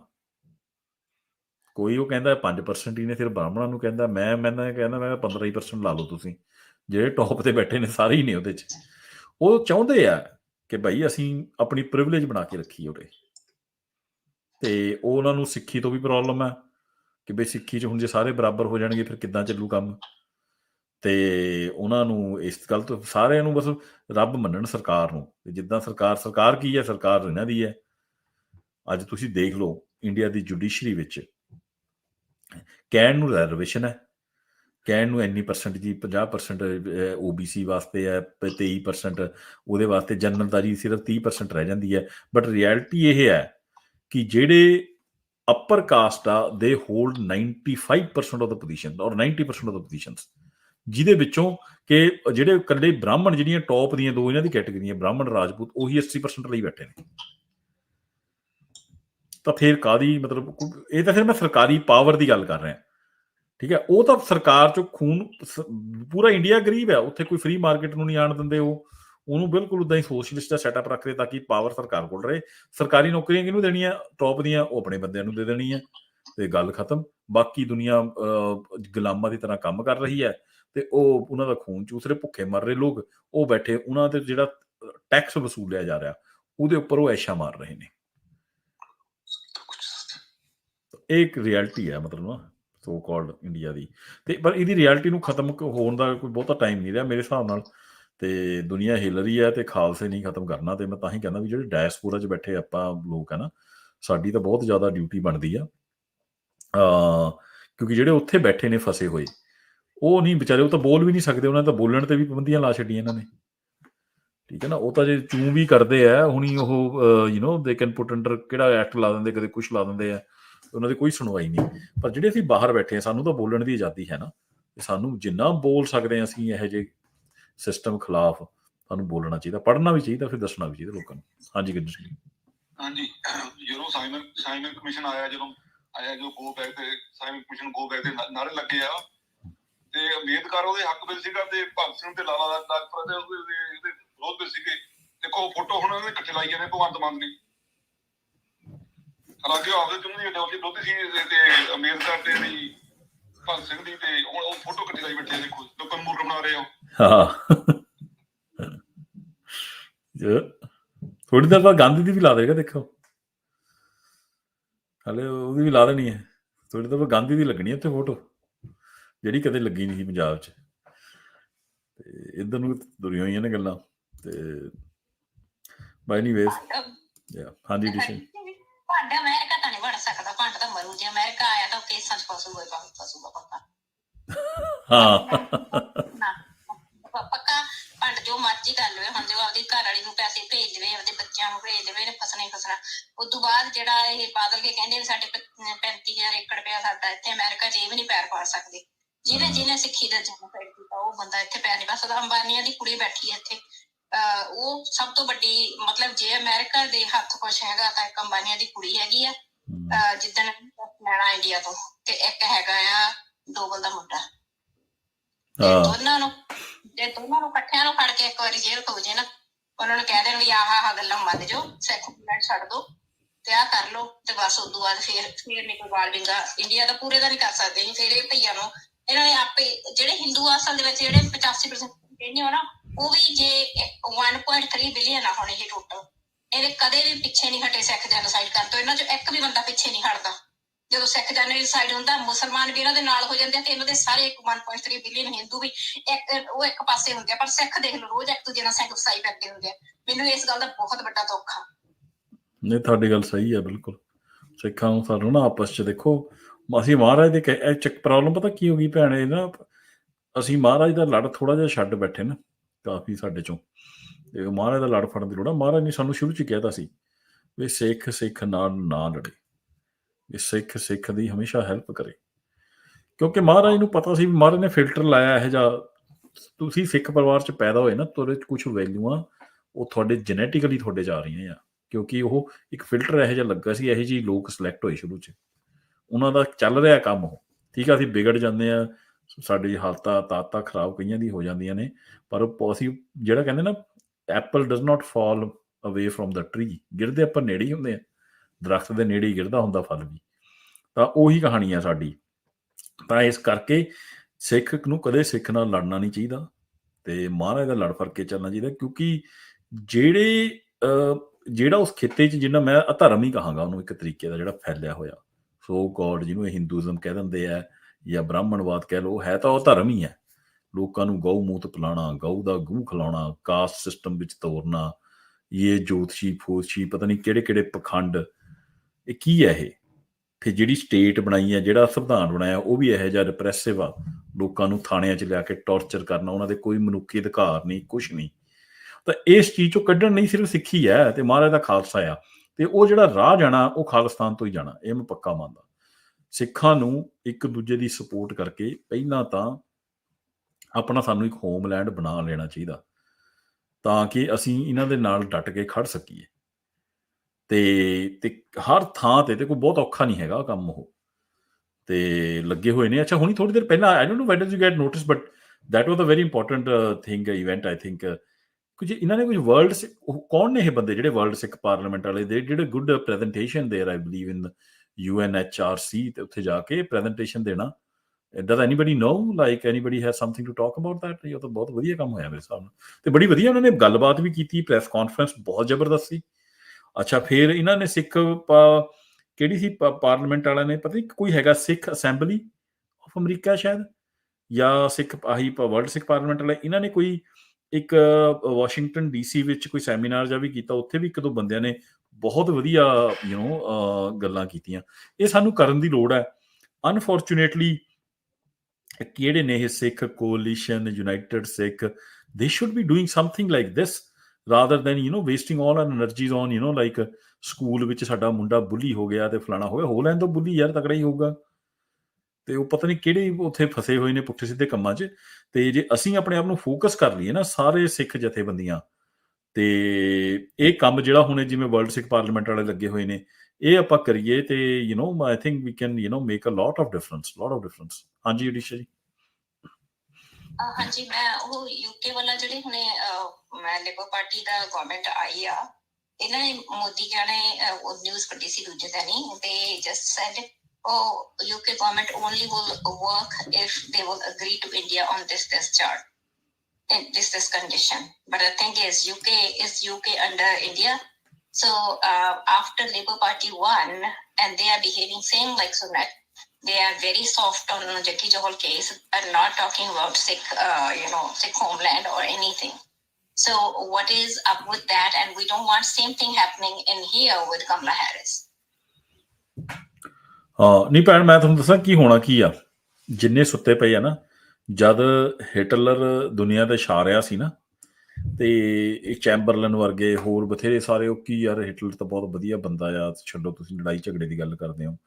ਤੇ ਅਲਟੀਮੇਟਲੀ ਜਦ ਤੱਕ ਜਾਗ ਆਈ ਤਦ ਤੱਕ ਬਹੁਤ ਦੇਰੀ ਹੋ ਗਈ ਸੀ, ਤੇ ਇਹ ਪੂਰੇ ਖਤਮ ਹੋ ਗਏ ਸੀ ਜਦ ਫਿਰ ਜਿਹੜੀ ਅਖੀਰਲੀ ਜੰਗ ਹੋਈ। ਤੇ ਹੁਣ ਵੀ ਉਹੀ ਹੋ ਰਿਹਾ, ਬਿਲਕੁਲ ਸੇਮ ਮਾਹੌਲ ਬਣਿਆ ਹੋਇਆ। ਇੰਡੀਆ ਜਾ ਕੇ ਇਹ ਗਾਂਧੀ ਦੀ ਜੋ ਜੰਮੀ ਹੋਈ ਔਲਾਦ ਹੈ, ਇਹ ਇੰਡੀਆ ਗਾਂਧੀ ਦੀ ਰਿਫਲੈਕਸ਼ਨ ਆ। ਮੈਂ ਤੁਹਾਨੂੰ ਦੱਸਿਆ ਵੀ ਇਹਨਾਂ ਦਾ ਫਿਲਾਸਫੀ ਇਹੀ ਆ ਕਿ ਦੁਨੀਆ ਵਿੱਚ ਹਾਇਰਾਰਕੀਕਲ ਸਿਸਟਮ ਹੋਊਗਾ, ਤੇ ਉਹਦੇ ਵਿੱਚ ਵੀ ਲੋਕ ਬਰਾਬਰ ਨਹੀਂ। ਮੇਰੇ ਬੇਸਿਕਲੀ ਇੱਕ ਈਵਲ ਹੀ ਕਹਾਂਗਾ ਮੈਂ ਇਹਨੂੰ, ਈਵਲ ਤੋਂ ਥੱਲੇ। ਤਾਂ ਹੀ ਉਹਦੀ ਫੋਟੋ ਵੀ ਆਈ ਜੀ ਬਣਾਈ ਸੀ, ਜਿਹੜਾ ਮੈਂ ਪ੍ਰੈਜੈਂਟੇਸ਼ਨ ਤੇ ਦੇਖ ਰਿਹਾ, ਡਾਇਮੰਡ ਹੀ ਬਣਾਇਆ ਸੀ। ਮੈਨੂੰ ਈਵਲ ਤੋਂ ਜ਼ਿਆਦਾ ਘੱਟ ਕੀ ਕਹਾਂ ਇਹ ਜੀ ਥਾਟ ਪ੍ਰੋਸੈਸ ਨੂੰ। ਤੇ ਉਹ ਆਪਣਾ ਜਿਹੜਾ ਹੁਣ ਉਹ ਕਹਿੰਦੇ ਕਿ ਅਸੀਂ ਪੂਰੀ ਦੁਨੀਆ 'ਚ ਫੈਲਾਉਣਾ ਇਹ, ਤਾਂ ਇੰਡੀਆ ਨੇ ਭਰ ਕੇ ਗੁਜਰਾਤ 'ਚ ਟ੍ਰੇਨਿੰਗ ਕੈਂਪ ਲੱਗੇ ਹੋਏ ਨੇ ਕਿ ਮੈਕਸੀਕੋ ਦੇ ਬਾਰਡਰ ਤੋਂ ਅਸੀਂ ਅੰਦਰ ਭੇਜ ਦਈਏ ਰੈਡੀਕਲਾਈਜ਼ਡ ਯੂਥ। ਆ ਜਿਹੜਾ ਕੈਨੇਡਾ 'ਚ ਤੁਹਾਨੂੰ ਇੱਕਦਮ ਤੁਹਾਡੇ ਇੱਥੇ ਇੰਬੈਲੈਂਸ ਹੋਇਆ ਇਮੀਗ੍ਰੇਸ਼ਨ ਦਾ ਇੰਨਾ, ਇਹ ਸਾਰਾ ਇੱਕ ਸਟੂਡੈਂਟ ਨਹੀਂ ਹੈਗੇ ਇਕੱਲੇ, ਬਹੁਤ ਜ਼ਿਆਦਾ ਇਹਦੇ 'ਚੋਂ ਇਲੀਗਲ ਨੇ ਜਿਹੜੇ ਮੈਕਸੀਕੋ ਦਾ ਬਾਰਡਰ ਕ੍ਰਾਸ ਕਰ ਰਹੇ ਨੇ। ਪਹਿਲਾਂ ਅਮਰੀਕਾ ਆਉਂਦੇ ਨੇ, ਅਮਰੀਕਾ ਤੋਂ ਕੈਨੇਡਾ ਵੜ ਰਹੇ ਨੇ, ਤੇ ਉਹ ਸਾਰੇ ਜਿਹੜੇ ਆ ਰਹੇ ਨੇ, ਹੋਪ ਇਹ ਆ ਕਿ ਵੀ ਰੇਸ਼ੀਅਲ ਬੈਕਲੈਸ਼ ਹੋਊਗਾ ਅਮਰੀਕਾ ਤੇ ਕੈਨੇਡਾ ਵਿੱਚ। ਫਿਰ ਅਮਰੀਕਾ ਦੇ ਅੰਦਰ ਜਦ ਰੇਸ ਰਾਈਟਸ ਹੋ ਗਏ, ਫਿਰ ਅਮਰੀਕਾ ਸਾਨੂੰ ਕਿੱਥੇ ਪੜ੍ਹਾਊਗਾ ਹਿਊਮਨ ਰਾਈਟਸ ਦਾ ਪਾਰਟ? ਅਮਰੀਕਾ ਆਪਣੇ ਅੰਦਰ ਹੀ ਉਲਝ ਜੂਗਾ, ਤੇ ਅਸੀਂ ਮਿਲ ਕੇ ਜਿਹੜੇ ਵੀ ਨਵਾਂ ਵਰਲਡ ਆਰਡਰ ਬਣਾਈਏ। ਤਾਂ ਇਹ ਜੇ ਨਹੀਂ ਵੀ ਜਾਗ ਰਹੇ ਨਾ ਉੜੀਸਾ ਭੈਣ, ਇਹ UK ਵਾਲੇ, ਕੈਨੇਡਾ ਵਾਲੇ ਤਾਂ ਮੈਨੂੰ ਲੱਗਦਾ ਜਾਗ ਗਏ ਨੇ। ਟਰੂਡੋ ਜਾਗ ਗਿਆ, ਟਰੂਡੋ ਨੇ ਕੈਨੇਡਾ ਨੂੰ ਵੀ ਧੱਕਾ ਲਾ ਛੱਡਿਆ। ਅਮਰੀਕਾ ਨਹੀਂ ਜਾਗਿਆ, UK ਨਹੀਂ ਜਾਗਿਆ, ਆਸਟ੍ਰੇਲੀਆ ਦਾ ਮੈਂ ਕੁਝ ਕਹਿ ਨਹੀਂ ਸਕਦਾ, ਪਰ ਇਹਨਾਂ ਨੂੰ ਜਾਗਣਾ ਪੈਣਾ ਆ, ਕਿਉਂਕਿ ਇਹਨਾਂ ਨੇ ਹਟਣਾ ਨਹੀਂ ਹੈਗਾ। ਇਹ ਤੁਹਾਨੂੰ ਭਾਈ they want to change you, they don't want to be your friends। ਉਹ ਚਾਹੁੰਦੇ ਨੇ ਤੁਹਾਨੂੰ ਆਪਣੇ ਵਰਗਾ ਬਣਾਉਣਾ, ਤੇ ਫਿਰ ਜੇ ਆਪਣੇ ਵਰਗਾ ਹੀ ਬਣਾਉਣਾ ਤਾਂ ਫਿਰ ਤਾਂ ਠੀਕ ਹੈ, ਫਿਰ ਤੁਸੀਂ ਵੀ ਇੰਡੀਆ ਦੀ ਪੂਰ ਕਾਪੀ ਬਣਨਾ। ਹਾਂਜੀ, ਸਟੂਡੈਂਟ ਦੇਖ ਲਓ ਇੱਥੋਂ, ਨਾਲੇ ਕਿੰਨੀਆਂ ਜ਼ਿਆਦਾ ਉਹ ਨਿਊਜ਼ ਆਉਂਦੀਆਂ ਨੇ ਵੀ ਜਿੰਨੇ ਕੈਨੇਡਾ ਦੇ ਵਿੱਚ ਆਏ ਹੋਏ ਨੇ ਸਟੂਡੈਂਟ, ਇਹ ਨਾ ਸੋਚਣ ਵੀ ਉਹਨਾਂ ਨੂੰ PR ਸਿਟੀਜ਼ਨਸ਼ਿਪ ਮਿਲ ਜੂਗੀ ਇੰਡੀਆ ਦਿਆਂ ਨੂੰ। ਅੱਜ ਵੀ ਉੱਥੋਂ ਹਰ ਰੋਜ਼ ਜਹਾਜ਼ ਭਰ ਕੇ ਸਟੂਡੈਂਟਸ ਤੇ ਆ ਰਹੇ ਆ, ਔਰ ਏਜੰਟ ਭੇਜ ਰਹੇ ਆ। ਉਹਨਾਂ ਦੇ ਵਿੱਚ ਕਿੰਨੇ ਲੁਕੇ ਛੁਪੇ ਹੋਏ ਗੁੰਡੇ ਜਾਂ RSS ਦੇ ਟੈਰਰਿਸਟ ਇੱਥੇ ਆ ਰਹੇ ਆ, ਉਹ ਕਿਸੇ ਨੂੰ ਨਹੀਂ ਪਤਾ। ਇਸ ਕਰਕੇ ਕੈਨੇਡਾ ਦੀ ਗਵਰਨਮੈਂਟ ਨੂੰ ਇਹ ਚਾਹੀਦਾ ਕਿ ਉੱਥੇ 에어ਪੋਰਟ ਦੇ ਉੱਤੇ just when they see anybody who just landed fresh one just send them back. ਨਹੀਂ That's ਬਟ it. ਪਰ ਭੈਣ ਸਾਨੂੰ ਡੇਟਾ ਐਨਾਲਾਈਜ਼ ਕਰਨਾ ਪੈਣਾ ਕਿ ਇਹ ਸਟੂਡੈਂਟਸ ਆ ਰਹੇ ਆ ਕਿ ਇਲੀਗਲ ਇਮੀਗ੍ਰੈਂਟਸ ਆ ਰਹੇ ਆ, ਬਹੁਤ ਫਰਕ ਹੈ। ਠੀਕ ਹੈ, ਮੈਂ ਬੜਾ ਹੈਰਾਨ ਹੋਵਾਂਗਾ। ਦੇਖੋ ਜਿੰਨੀ ਵੀ ਲੀਗਲ ਇਮੀਗ੍ਰੇਸ਼ਨ ਹੁੰਦੀ ਹੈ ਨਾ, ਉਹਦੇ 'ਚ ਇਹਨਾਂ ਦੇ ਕੋਟੇ ਹੁੰਦੇ ਨੇ, ਨੰਬਰ ਹੁੰਦੇ ਨੇ, ਉਹਦੇ 'ਚ ਕੋਈ ਬਹੁਤ ਅਬਸਰਡ ਨੰਬਰ ਇਨਕਰੀਜ਼ ਨਹੀਂ ਹੁੰਦਾ ਕਦੇ ਵੀ। ਇਹ ਮੈਂ ਪੂਰਾ ਸ਼ੋਰ ਹਾਂ ਕਿ ਇਹ ਸਾਰੇ ਇਲੀਗਲ ਆ ਰਹੇ ਨੇ। ਸਟੂਡੈਂਟ ਤੇ ਬੈਕਲੈਸ਼ ਪੈਣਾ, ਜਿਹੜਾ ਤੇ ਖਾਮਿਆਜਾ ਕਿਹਨਾਂ ਨੇ, ਰਿਪੋਰਟ ਕਿਹਨਾਂ ਨੇ ਹੋਣਾ, ਸਟੂਡੈਂਟਸ ਨੇ ਹੋ ਜਾਣਾ। ਠੀਕ ਹੈ, ਤਾਂ ਅਸੀਂ ਥੋੜਾ ਸੋਚ ਸਮਝ ਕੇ ਚੱਲੀਏ ਇਹਦੇ ਉੱਪਰ। ਮੈਂ ਥੋੜਾ ਜਿਹਾ ਡੇਟਾ ਐਨਾਲਾਈਜ਼ ਕਰਾਂਗਾ ਇਹਦੇ ਉੱਪਰ ਕਿ ਭਾਈ ਇਹ ਇਲੀਗਲ ਇਮੀਗ੍ਰੈਂਟਸ ਆ ਕਿੱਥੋਂ ਰਹੇ, ਮਾਈਗ੍ਰੈਂਟਸ ਸਟੂਡੈਂਟ ਨੇ ਕਿ ਕੁਝ ਹੋਰ ਨੇ। ਹਾਂਜੀ ਰਬੇਲਿਸ ਕੋ ਉਹ ਕਹਿੰਦੇ ਨੇ ਕਿ ਥੋੜੀ ਜਿਹੀ ਰਿਪੋਰਟ ਵੀ ਆਈ ਸੀਗੀ ਕਿ ਹੁਣ ਸਾਨੂੰ ਪਤਾ ਤਾਂ ਹੈਗਾ ਹੀ ਆ ਕਿ ਇੰਡੀਆ ਦੇ ਵਿੱਚ ਕੋਈ ਵੀ ਪੇਪਰ ਬਣਾਉਣਾ ਆ ਜਾਂ ਕੁਝ ਵੀ ਆ, ਏਜੰਟਾਂ ਨੇ ਤਾਂ ਪੈਸੇ ਲੈਣੇ ਆ ਪੇਪਰ ਬਣਾ ਕੇ, ਤਾਂ ਉਹਨਾਂ ਨੂੰ ਕਹਿਣਾ ਕਿ ਵੀ ਤੁਹਾਡਾ ਕੰਮ ਹੋ ਗਿਆ ਰਾਈਟ, ਤੇ ਬਾਹਰ ਤਾਂ ਆ ਜਾਂਦੇ ਆ। ਹੁਣ ਇੱਥੇ ਦੀ ਗਵਰਨਮੈਂਟ ਨੇ ਉਹਨਾਂ ਨੂੰ ਵੀ ਪਤਾ ਲੱਗ ਗਿਆ ਆ, ਔਰ ਉਹ ਵੀ ਕਹਿੰਦੇ ਨੇ ਕਿ ਵੀ ਕਈ ਡਾਕੂਮੈਂਟਸ ਜਿਹੜੇ ਸੀਗੇ ਮਿਲੇ ਸਟੂਡੈਂਟ ਰਾਹੀਂ ਉਹ ਫੇਕ ਸੀ ਰਾਈਟ। ਐਂਡ ਇੱਕ ਗੱਲ ਹੋਰ ਵੀ ਸੀ ਕਿ ਜਿਹੜੇ ਕਹਿੰਦੇ ਕਿ ਪੁਲਿਸ ਰਿਪੋਰਟ ਆ, ਕਿਉਂਕਿ ਉਹ ਪੁਲਿਸ ਰਿਪੋਰਟ ਮੰਗਦੇ ਹੁੰਦੇ ਆ right for any immigration purpose, ਉਹ ਵੀ ਕਹਿੰਦੇ ਕਿ ਜਿਹੜੀ ਇਮੀਗ੍ਰੇਸ਼ਨ ਜਿਹੜੀ ਪੁਲਿਸ ਰਿਪੋਰਟ ਆ, ਕਹਿੰਦੇ ਕਿ ਕਈ ਕੰਟਰੀ ਦੀ ਪੁਲਿਸ ਰਿਪੋਰਟ ਆਪਾਂ ਟਰਸਟ ਨਹੀਂ ਕਰ ਸਕਦੇ। ਉਹਨਾਂ ਨੇ ਆਪ ਕਿਹਾ ਹੈ ਤੇ ਇਮੀਗ੍ਰੇਸ਼ਨ ਉਹਦਾ ਨਾਮ ਨਹੀਂ ਮੈਨੂੰ ਹੁਣ ਚੇਤਾ ਹੈਗਾ, ਪਰ there was a post out there as well, right? And I was like, well, like ਤੁਹਾਨੂੰ ਇੰਡੀਆ ਦਾ ਪਤਾ ਤਾਂ ਹੈਗਾ ਆ ਕਿ ਹੁਣ ਕਿ ਜੀ ਪੁਲਿਸ ਰਿਪੋਰਟ ਬਣਾਉਣੀ ਆ, ਪੈਸੇ ਪੂਸੇ ਦੇ ਕੇ ਤਾਂ ਸਾਰਾ ਕੁਝ ਹੋ ਹੀ ਜਾਂਦਾ ਹੈ ਰਾਈਟ। ਉਹਨੂੰ ਜਿੰਨਾ ਮਰਜ਼ੀ ਹੈ, ਕਈ ਲੋਕੀ ਕਹਿੰਦੇ ਹੁਣ ਨਹੀਂ ਇੱਦਾਂ ਦੇ ਕੰਮ ਹੁੰਦੇ, they do because we're seeing it, right? ਨਹੀਂ ਪਰ ਮੈਂ ਤੁਹਾਨੂੰ ਦੱਸਾਂ, ਇਹ ਤਾਂ ਚਲੋ ਦੇਖੋ, ਇੱਕ ਤਾਂ ਹੁੰਦਾ ਜਿਹੜਾ ਨਾਰਮਲ ਫਰਾਡ ਹੋ ਰਿਹਾ ਰਾਈਟ ਸਟੂਡੈਂਟ ਦਾ, ਇੱਕ ਇਹ ਆਰਗੈਨਿਕ ਹੁੰਦਾ ਪਹਿਲੀ ਸਾਈਡ ਕਿ ਵੀ ਲੋਕਾਂ ਨੇ ਉੱਥੇ ਤੋਂ escape ਕਰ, at the end of the day those guys might still B economic refugees. ਠੀਕ ਹੈ, ਉਹੀ ਆ, ਤੇ ਮੈਂ ਪਰ ਇਹ ਨਹੀਂ ਮੈਂ ਕਹਿੰਦੀ ਕਿ ਜਿਹੜੇ ਕਿ ਸਾਰੇ ਜਿਹੜੇ ਆਉਂਦੇ ਆ ਕਿ ਏਦਾਂ ਆ, ਬਟ ਗੱਲ ਵਿੱਚ ਹੋਈ ਆ ਹੁਣ ਇਹੀ ਆ ਕਿ ਹੁਣ ਤੁਸੀਂ ਉਹ ਹਿਸਾਬ ਲਾ ਲਓ ਰਾਈਟ। ਹੁਣ ਸਾਡੇ ਸਿੱਖਾਂ ਦੇ ਵਿੱਚ ਵੀ ਹੈ ਨਾ, ਆਪਾਂ ਸਾਰੇ ਜਿੱਦਾਂ ਵੀ ਆ ਤੁਰਦੇ ਆ, ਸਾਡੇ ਯਸ ਸਿੱਖ ਵੀ ਹੈਗੇ ਥੋੜੇ ਜਿਹੇ ਜਿਹੜੇ ਕੰਮ ਖਰਾਬ ਕਰ ਲੈਂਦੇ ਆ, ਉਹ ਜਿਹੜੇ ਹੈਂਡਫੁਲ ਆ ਉਹ ਬਾਕੀਆਂ ਦਾ ਵੀ ਕੰਮ ਖਰਾਬ ਕਰ ਦਿੰਦੇ ਆ। ਸੇਮ ਥਿੰਗ ਜਿਹੜੇ ਸਟੂਡੈਂਟ ਆ, ਮੈਂ ਤਾਂ ਨਹੀਂ ਮੈਂ ਸਾਰੇ ਸਟੂਡੈਂਟਾਂ ਨੂੰ ਮੈਂ ਕਹਿਣਾ ਚਾਹੁੰਦਾ ਕਿ I feel bad right for the ones that ਸੱਚੀ ਆਪਣਾ ਹਨਾ ਮਿਹਨਤ ਨਹੀਂ ਮੈਂ ਪਤਾ ਕਿਵੇਂ ਦੀ ਗੱਲ ਕਰ ਰਿਹਾ, ਨਹੀਂ ਇਹਦੇ 'ਚ ਬੜਾ ਬੈਡ ਤਬਕਾ ਆ ਰਿਹਾ, ਪਰ ਮੈਂ ਪਤਾ ਕਿੱਧਰ ਜਾ ਰਿਹਾ ਕਿ ਇੱਕ ਤਾਂ ਹੈ ਆਰਗੈਨਿਕ ਸਟੂਡੈਂਟ ਜਿਹੜੀ ਆਪ ਗਲਤੀਆਂ ਕਰ ਰਹੇ ਹੇਰਾ ਫੇਰੀ, ਠੀਕ ਹੈ, ਦੈਟਸ ਓਕੇ। ਪਰ ਉਹਦੇ ਵਿੱਚ ਹੁਣ ਪ੍ਰੋਬਲਮ ਇਹ ਆ ਕਿ ਇੰਡੀਆ ਦੀ ਸਰਕਾਰ ਕਰ ਰਹੀ ਹੈ, ਇੰਡੀਆ ਦੀ ਸਰਕਾਰ ਕੀ ਕਰ ਰਹੀ ਆ ਕਿ ਇੱਕ ਤਾਂ ਦੇਖੋ ਇੰਡੀਵਿਜੂਅਲ ਲੈਵਲ ਤੇ ਕੋਈ ਬੰਦਾ ਗੜਬੜ ਕਰ ਰਿਹਾ, ਦੈਟਸ ਡਿਫਰੈਂਟ, ਠੀਕ ਹੈ। ਬਟ ਜਦ ਸਰਕਾਰ ਇਨਵੋਲਵ ਹੋ ਗਈ ਆ, ਹੁਣ ਇੱਕ ਜਹਾਜ਼ ਇਹਨਾਂ ਨੇ ਸਪੇਨ ਵਿੱਚ ਉਤਾਰਿਆ, ਉਹ ਪੂਰੇ ਜਹਾਜ਼, ਉਹ ਜਹਾਜ਼ ਦਿੱਲੀ ਤੋਂ ਚੜਿਆ, ਸਪੇਨ ਜਾਂ ਫਰਾਂਸ ਵਿੱਚ ਪੂਰਾ ਜਹਾਜ਼ ਦਿੱਲੀ ਤੋਂ ਚੜਿਆ।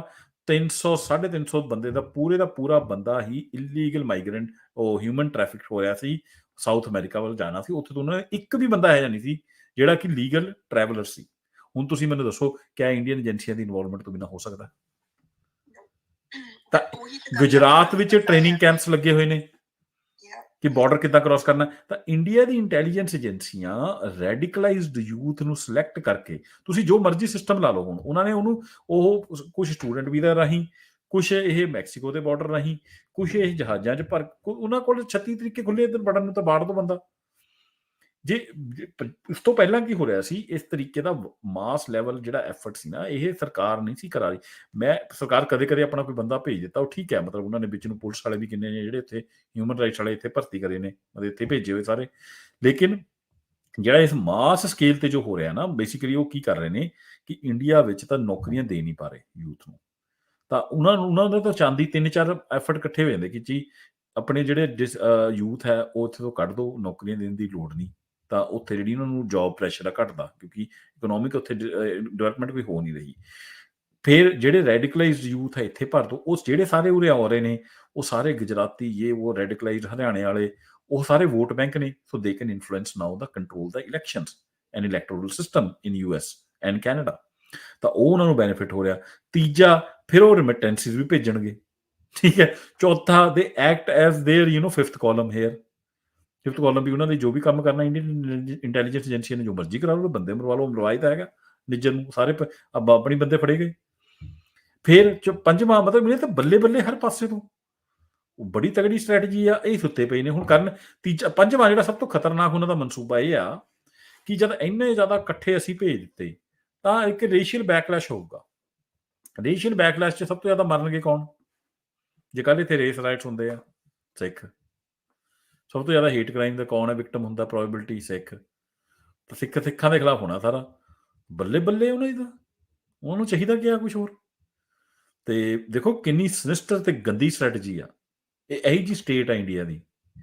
ਤੇ ਉਹ ਸਾਨੂੰ ਤਾਂ ਗਾਂਧੀ ਨੂੰ ਸਮਝਣਾ ਜ਼ਰੂਰੀ ਕਿਉਂ ਹੈ ਕਿ ਇਹ ਜਿਹਨੇ ਦੇ ਟੈਕਟਿਕਸ ਉਹ ਵਰਤ ਰਹੇ ਨੇ, ਇਹ ਗਾਂਧੀ ਦੀ ਵੀ ਇਹੋ ਜਿਹੀ ਟੈਕਟਿਕਸ ਵਰਤਦਾ ਰਿਹਾ, ਫਰਾਡ ਰਿਹਾ ਆ।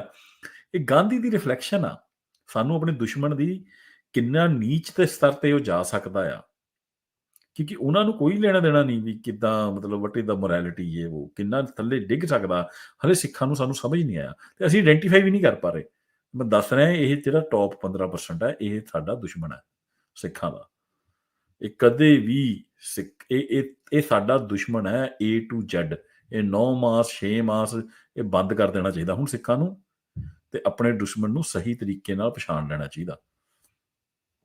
ਤੇ ਫਿਰ ਆਪਾਂ ਨੂੰ ਹੁਣ ਜਿਹੜਾ ਵੀ ਆਪਣੀ ਕੰਟਰੀ ਬਣਾਉਣ ਵਾਸਤੇ ਇਹਨਾਂ ਨੂੰ ਨੰਗਾ ਕਰੋ ਤੇ ਵਧੀਆ ਕੰਮ ਕਰੋ ਤੇ ਦੇਖੋ ਬਣਨੀ ਵੀ ਹੈ ਕੰਟਰੀ। ਹਾਂਜੀ ਗੱਜਣ ਸਿੰਘ ਜੀ। ਹਾਂਜੀ ਹਾਂਜੀ ਬਿਲਕੁਲ ਤੁਹਾਡੀ ਗੱਲ ਸਹੀ ਆ ਵੀ ਜੇ 100 ਸਟੂਡੈਂਟ ਆ ਰਹੇ ਉਹ 'ਚ 15 ਸਟੂਡੈਂਟ ਗਵਰਨਮੈਂਟ ਦੇ ਏਜੰਟ ਆ ਰਹੇ ਆ। ਉਹ ਇੱਥੇ ਸਿੱਖੀ ਭੇਜ ਸਿੱਖਾਂ ਨੂੰ ਜ਼ਿਆਦਾ ਜਿਹੜੇ ਆਪਣੇ ਬਿਜ਼ਨਸਮੈਨ ਹੈਗੇ ਉਹਨਾਂ ਨੂੰ ਧਮਕੀਆਂ ਦੇ ਰਹੇ ਆ, ਫਰੋਤੀਆਂ ਲੈ ਰਹੇ ਆ। ਕਿਹਾ ਨਹੀਂ ਉਹਨਾਂ ਨੂੰ ਗਨ ਤੇ ਹਥਿਆਰ, ਸਿਮ ਕਾਰਡ, ਉਹਨੂੰ ਟ੍ਰੇਨਿੰਗ ਕਿੱਦਾਂ ਗੱਲ ਕਰਨੀ ਹੈ, ਕਿੱਦਾਂ ਸਾਰਾ ਕਰਨਾ, ਕਿੱਦਾਂ ਉਹਨੂੰ ਉਹੀ ਗਾਈਡ ਕਰ ਰਹੇ ਬੈਠੇ ਪਿੱਛੇ ਨੂੰ ਗਾਈਡ ਕਰੇ ਜਾਂਦੇ ਆ। ਤੇ ਇੱਥੇ ਅਫਰਾ ਤਫਰੀ ਮਚਾਉਣਾ ਚਾਹੁੰਦੇ ਆ ਉਹ ਵੀ ਕੈਨੇਡਾ ਵਿੱਚ ਅਫਰਾ ਤਫਰੀ ਮਚਾ ਦੋ। ਲਾ ਲੈਂਡਰ ਇਹਨਾਂ ਦਾ ਆਪਣਾ ਕੈਨੇਡਾ ਦਾ ਖਰਾਬ ਕਰ ਦੋ ਤੇ ਅਮਰੀਕਾ ਦਾ ਖਰਾਬ ਕਰ ਦੋ। ਸਰਕਾਰਾਂ ਇੱਥੇ ਉਲਝ ਜਾਣ ਤੇ ਇਹਨਾਂ ਦੇ ਇਹੀ ਬਦਨਾਮ ਹੋਣਗੇ। ਤੇ ਜਿਹੜੇ ਜੰਗ ਮੁੰਡਾ ਉਹਨੂੰ ਹੁਣ ਜੇ ਗੱਲ ਮਿਲ ਗਈ, ਉਹਨੂੰ ਪੈਸੇ ਵੀ ਮਿਲ ਰਹੇ ਆ ਵਿਹਲੇ ਬੈਠੇ ਨੂੰ, ਹੋਰ ਉਹਨੂੰ ਕੀ ਚਾਹੀਦਾ? ਠੀਕ ਹੈ ਨਹੀਂ? ਇਹ ਸਾਰਾ ਸਰਕਾਰਾਂ ਹੀ ਕਰ ਰਹੀਆਂ। ਗਵਰਨਮੈਂਟ ਨੂੰ ਧਿਆਨ ਦੇਣਾ ਚਾਹੀਦਾ ਵੀ ਇਹ ਕਿਸੇ ਤਰੀਕੇ ਨਾਲ ਦੱਸ ਹੋਣੀ ਚਾਹੀਦੀ ਆ ਤੇ ਉਹਨੂੰ ਕਿੱਦਾਂ ਇਹਦੇ ਮਸਲਾ ਹੱਲ ਹੋਊਗਾ। ਠੀਕ ਹੈ ਨੀ? ਤੇ ਪਰ ਇਹ ਸਾਰਾ ਗਵਰਨਮੈਂਟ ਹੀ ਕਰਾ ਰਹੀਆਂ, ਇਹ ਭੇਜ ਰਹੀਆਂ। ਤੇ ਯੰਗ ਮੁੰਡਾ ਜਿਹੜਾ 20-22 ਸਾਲ ਦਾ ਉਹਨੂੰ ਗੰਨ ਮਿਲ ਗਈ, ਉਹਨੂੰ ਪੈਸੇ ਮਿਲ ਗਏ ਵਿਹਲੇ ਬੈਠੇ ਨੂੰ, ਤੇ ਉਹ ਯਾਸ਼ੀ ਕਰਦੇ ਆ ਤੇ ਉਹ ਤਾਂ ਭਾਲਦੇ ਆ ਇਹ। ਠੀਕ ਹੈ ਨੀ? ਇਹ ਗਵਰਨਮੈਂਟ ਨੂੰ ਇਹ ਗੱਲ ਦਾ ਬਹੁਤ ਧਿਆਨ ਦੇਣਾ ਚਾਹੀਦਾ ਇਹ ਗੱਲ ਤੇ। ਹਾਂਜੀ ਹਾਂਜੀ ਬਿਲਕੁਲ ਬਿਲਕੁਲ। ਤੇ ਜਿਹੜੀ ਤੁਸੀਂ ਗੱਲ ਕਰ ਰਹੇ ਹੋ ਉੱਪਰ ਬਹੁਤ ਵਧੀਆ ਥਰੈਡ ਲਾ ਰਹੇ ਕਸ਼ੀਰ ਨੇ ਲਿਸਨਰ ਦਾ, ਦੈਟਸ ਵੈਰੀ ਨਾਈਸ। ਤੇ ਕਦੀ ਪੜ੍ਹਦੀ ਆ ਜੀਤ ਨੇ ਲਾਈ ਹੋਣੀ, ਤੇ Gandhi's advice to Jews in the holocaust. Gandhi ਦੇ ਲਫ਼ਜ਼ ਨੇ ਇਹ, June 1946 in an interview with biographer Louis Fischer. Quote, Hitler killed 5 million Jews. It is the greatest crime of our time. But the Jews should have offered themselves to the butcher's knife. They should have thrown themselves into the sea from cliffs. It would have aroused the world and the people of Germany. As it is, they succumbed anyways in their millions. ਤੁਸੀਂ ਮੈਨੂੰ ਦੱਸੋ, ਮੇਰੀ ਗੱਲ ਦੱਸੋ ਯਾਰ, ਇਹ ਕੋਈ normal ਇਨਸਾਨ ਹੈ ਜੀ ਸਟੇਟਮੈਂਟ ਦੇ ਸਕਦਾ? ਕਿਆ ਕੋਈ ਨੋਰਮਲ ਇਨਸਾਨ ਦੇ ਸਕਦਾ ਇਹ ਜੀ ਸਟੇਟਮੈਂਟ? ਇਹ ਨੋਰਮਲ ਇਨਸਾਨਾਂ ਦੀ ਸਟੇਟਮੈਂਟ ਨਹੀਂ ਹੈ। ਇੱਕ ਕੋਈ ਈਵਲ, ਕੋਈ ਬਹੁਤ ਵੱਡੀ, ਕੋਈ ਮੈਂ ਕਹਿੰਦਾ ਸ਼ੈਤਾਨੀ ਤਾਕਤ ਹੀ ਇਹੋ ਜਿਹੀ ਕੋਈ ਸਟੇਟਮੈਂਟ ਦੇ ਸਕਦਾ। ਇਨਸਾਨ ਤਾਂ ਨਹੀਂ ਦੇ ਸਕਦਾ। ਏਦਾਂ ਹੀ ਤੁਸੀਂ ਸੋਚੋ ਧਿਆਨ ਨਾਲ, ਕਿਆ ਕੋਈ ਨੋਰਮਲ ਇਨਸਾਨ ਗਊ ਦਾ ਮੂਤਰ ਪੀ ਸਕਦਾ? ਕਿਆ ਕੋਈ ਨੋਰਮਲ ਇਨਸਾਨ ਗਊ ਦਾ ਗੂੰ ਖਾ ਸਕਦਾ? ਤਾਂ ਇਹ ਇੱਕੋ ਹੀ ਚੀਜ਼ ਹੈ। ਇਹ ਜੋ ਗਊ ਦਾ ਮੂਤ ਪੀਣਾ, ਇਹ ਗਾਂਧੀ ਨੂੰ ਆਪਣੇ ਸਿਰ ਤੇ ਚੜਾਉਣਾ ਤੇ ਇਹਨੂੰ ਕਹਿ ਦੇਣਾ ਰਾਸ਼ਟਰ ਪਿਤਾ, ਤੇ ਇੰਡੀਆ ਦੇ ਝੰਡੇ ਨੂੰ ਸਲੂਟ ਮਾਰ ਦੇਣਾ। ਕਿਉਂਕਿ ਇੰਡੀਆ ਦਾ ਝੰਡਾ, ਦੈਟ ਇਜ਼ ਵਾਈ, ਜਿਹੜੀ ਮੈਂ ਸ਼ੁਰੂ 'ਚ ਫੋਟੋ ਲਾਈ ਸੀ ਨਾ, ਉਹਦੇ 'ਚ ਮੈਂ ਗਾਂਧੀ ਦੇ ਡਾਇਮੰਡ ਲਾਇਆ ਸੀ, ਪਿੱਛੇ ਗਾਂਧੀ ਦਾ ਮੂੰਹ ਤੇ ਉਹਦੇ 2 ਇੰਡੀਆ ਦਾ ਝੰਡਾ ਤੇ ਉੱਪਰ ਸਵਾਸਤਕ। ਇੱਕੋ ਹੀ ਚੀਜ਼ ਹੈ ਇਹ। ਹਾਂਜੀ ਜੀ ਸਿੰਘ ਜੀ। ਹਾਂਜੀ, ਐਗਜ਼ੈਕਟਲੀ ਦ ਸੇਮ ਥਿੰਗ ਜਿਵੇਂ ਗਾਂਧੀ ਨੇ ਗੱਲ ਕਹੀ ਹੈ ਜੂਸ ਦੇ ਬਾਰੇ।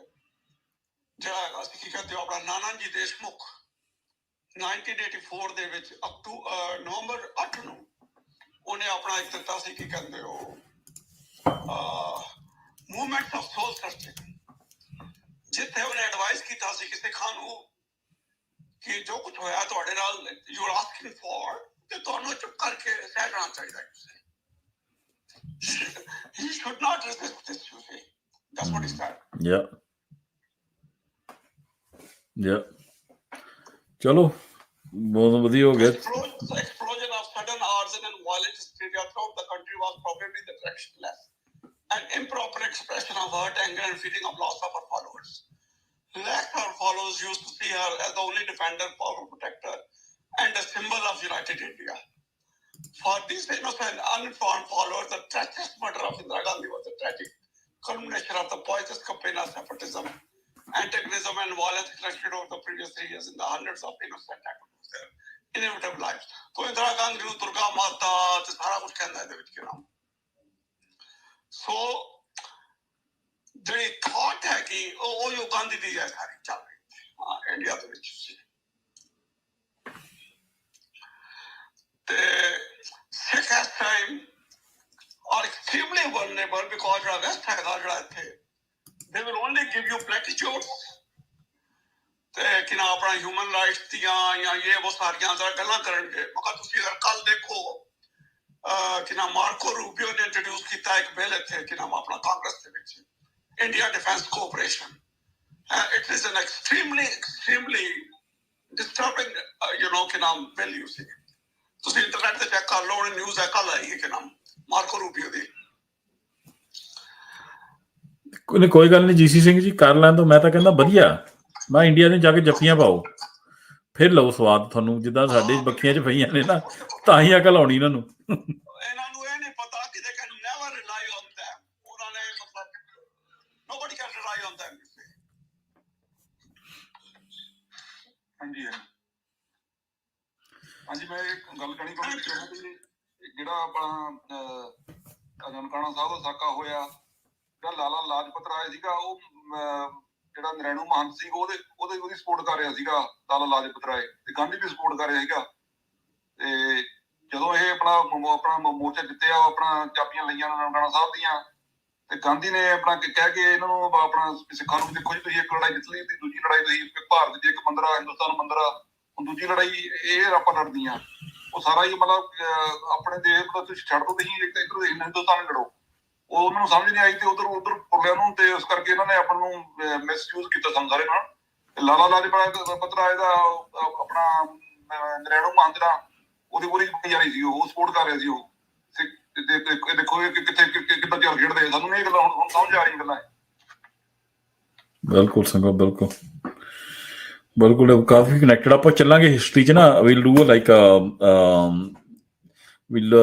ਮੈਂ ਕਿਉਂਕਿ ਹੁਣ ਮੈਂ ਕਾਫੀ ਟਾਈਮ ਨਾ ਪਿਛਲੇ 1 ਸਾਲ ਸਟੱਡੀ ਕੀਤਾ ਪਾਰਟੀਸ਼ਨ ਵੰਡ ਦਾ ਤੇ ਉਹਦੇ ਬਾਰੇ ਕਾਫੀ ਮੈਂ ਤੇ ਕਿਤਾਬਾਂ ਹੀ ਪੜ੍ਹੀਆਂ ਤੇ ਉਹਨੂੰ ਮੈਂ ਪੀਸ ਟੂਗੈਦਰ ਕਰਕੇ ਉਹਦੇ ਬਾਰੇ ਵੀ ਗੱਲ ਕਰਾਂਗੇ ਕਿ ਸਿੱਖਾਂ ਨਾਲ ਹੋਇਆ ਕੀ ਕਿੱਥੇ ਅਸੀਂ ਗਲਤੀਆਂ ਕੀਤੀਆਂ ਪਰ ਐਨੀਵੇਜ਼ ਮੈਂ ਕਿਹਾ ਅੱਜ ਦਾ ਫਿਰ ਬੰਦ ਕਰਦੇ ਹਾਂ ਕਾਫੀ ਟਾਈਮ ਹੋ ਗਿਆ unless somebody has anything urgent to discuss ਤਾਂ ਫਿਰ ਹੁਣ ਕਲੋਜ਼ ਅਪ ਵੱਲ ਵੱਧਦੇ ਹਾਂ ਤੇ if anybody has anything urgent to say that will be great otherwise we can close and ਅੰਗਰੇਜ਼ੀ 'ਚ ਰਿਕਾਰਡਿੰਗ ਬਣ ਗਈ ਆ ਹੋਪਫੁਲੀ ਪੀਪਲ ਕੈਨ ਰੀਟਵੀਟ ਕਰਦੇ ਉਹਨੂੰ ਅੰਗਰੇਜ਼ੀ 'ਚ ਲੋਕ ਦੇਖ ਲੈਣਗੇ ਅੰਗਰੇਜ਼ੀ 'ਚ ਤਾਂ ਕੀਤਾ ਸੀ ਤਾਂ ਕਿ ਜਿਹੜਾ ਵੈਸਟ ਆ ਇਹਨਾਂ ਨੂੰ ਨਹੀਂ ਪਤਾ ਸਾਨੂੰ ਤਾਂ ਪਤਾ ਹੀ ਆ ਸਿੱਖਾਂ ਨੂੰ ਤੇ ਇਹ ਦੇਖ ਲੈਣ ਤੇ they can understand what a dangerous commodity this is a person is ਤੇ ਚਲੋ ਇਹਦੇ ਨਾਲ ਇਜਾਜ਼ਤ ਲੈਂਦੇ ਹਾਂ ਤੁਹਾਡੇ ਸਾਰਿਆਂ ਤੋਂ ਤੇ ਵਾਹਿਗੁਰੂ ਜੀ ਕਾ ਖਾਲਸਾ ਤੇ ਵਾਹਿਗੁਰੂ ਜੀ ਕੀ ਫਤਿਹ।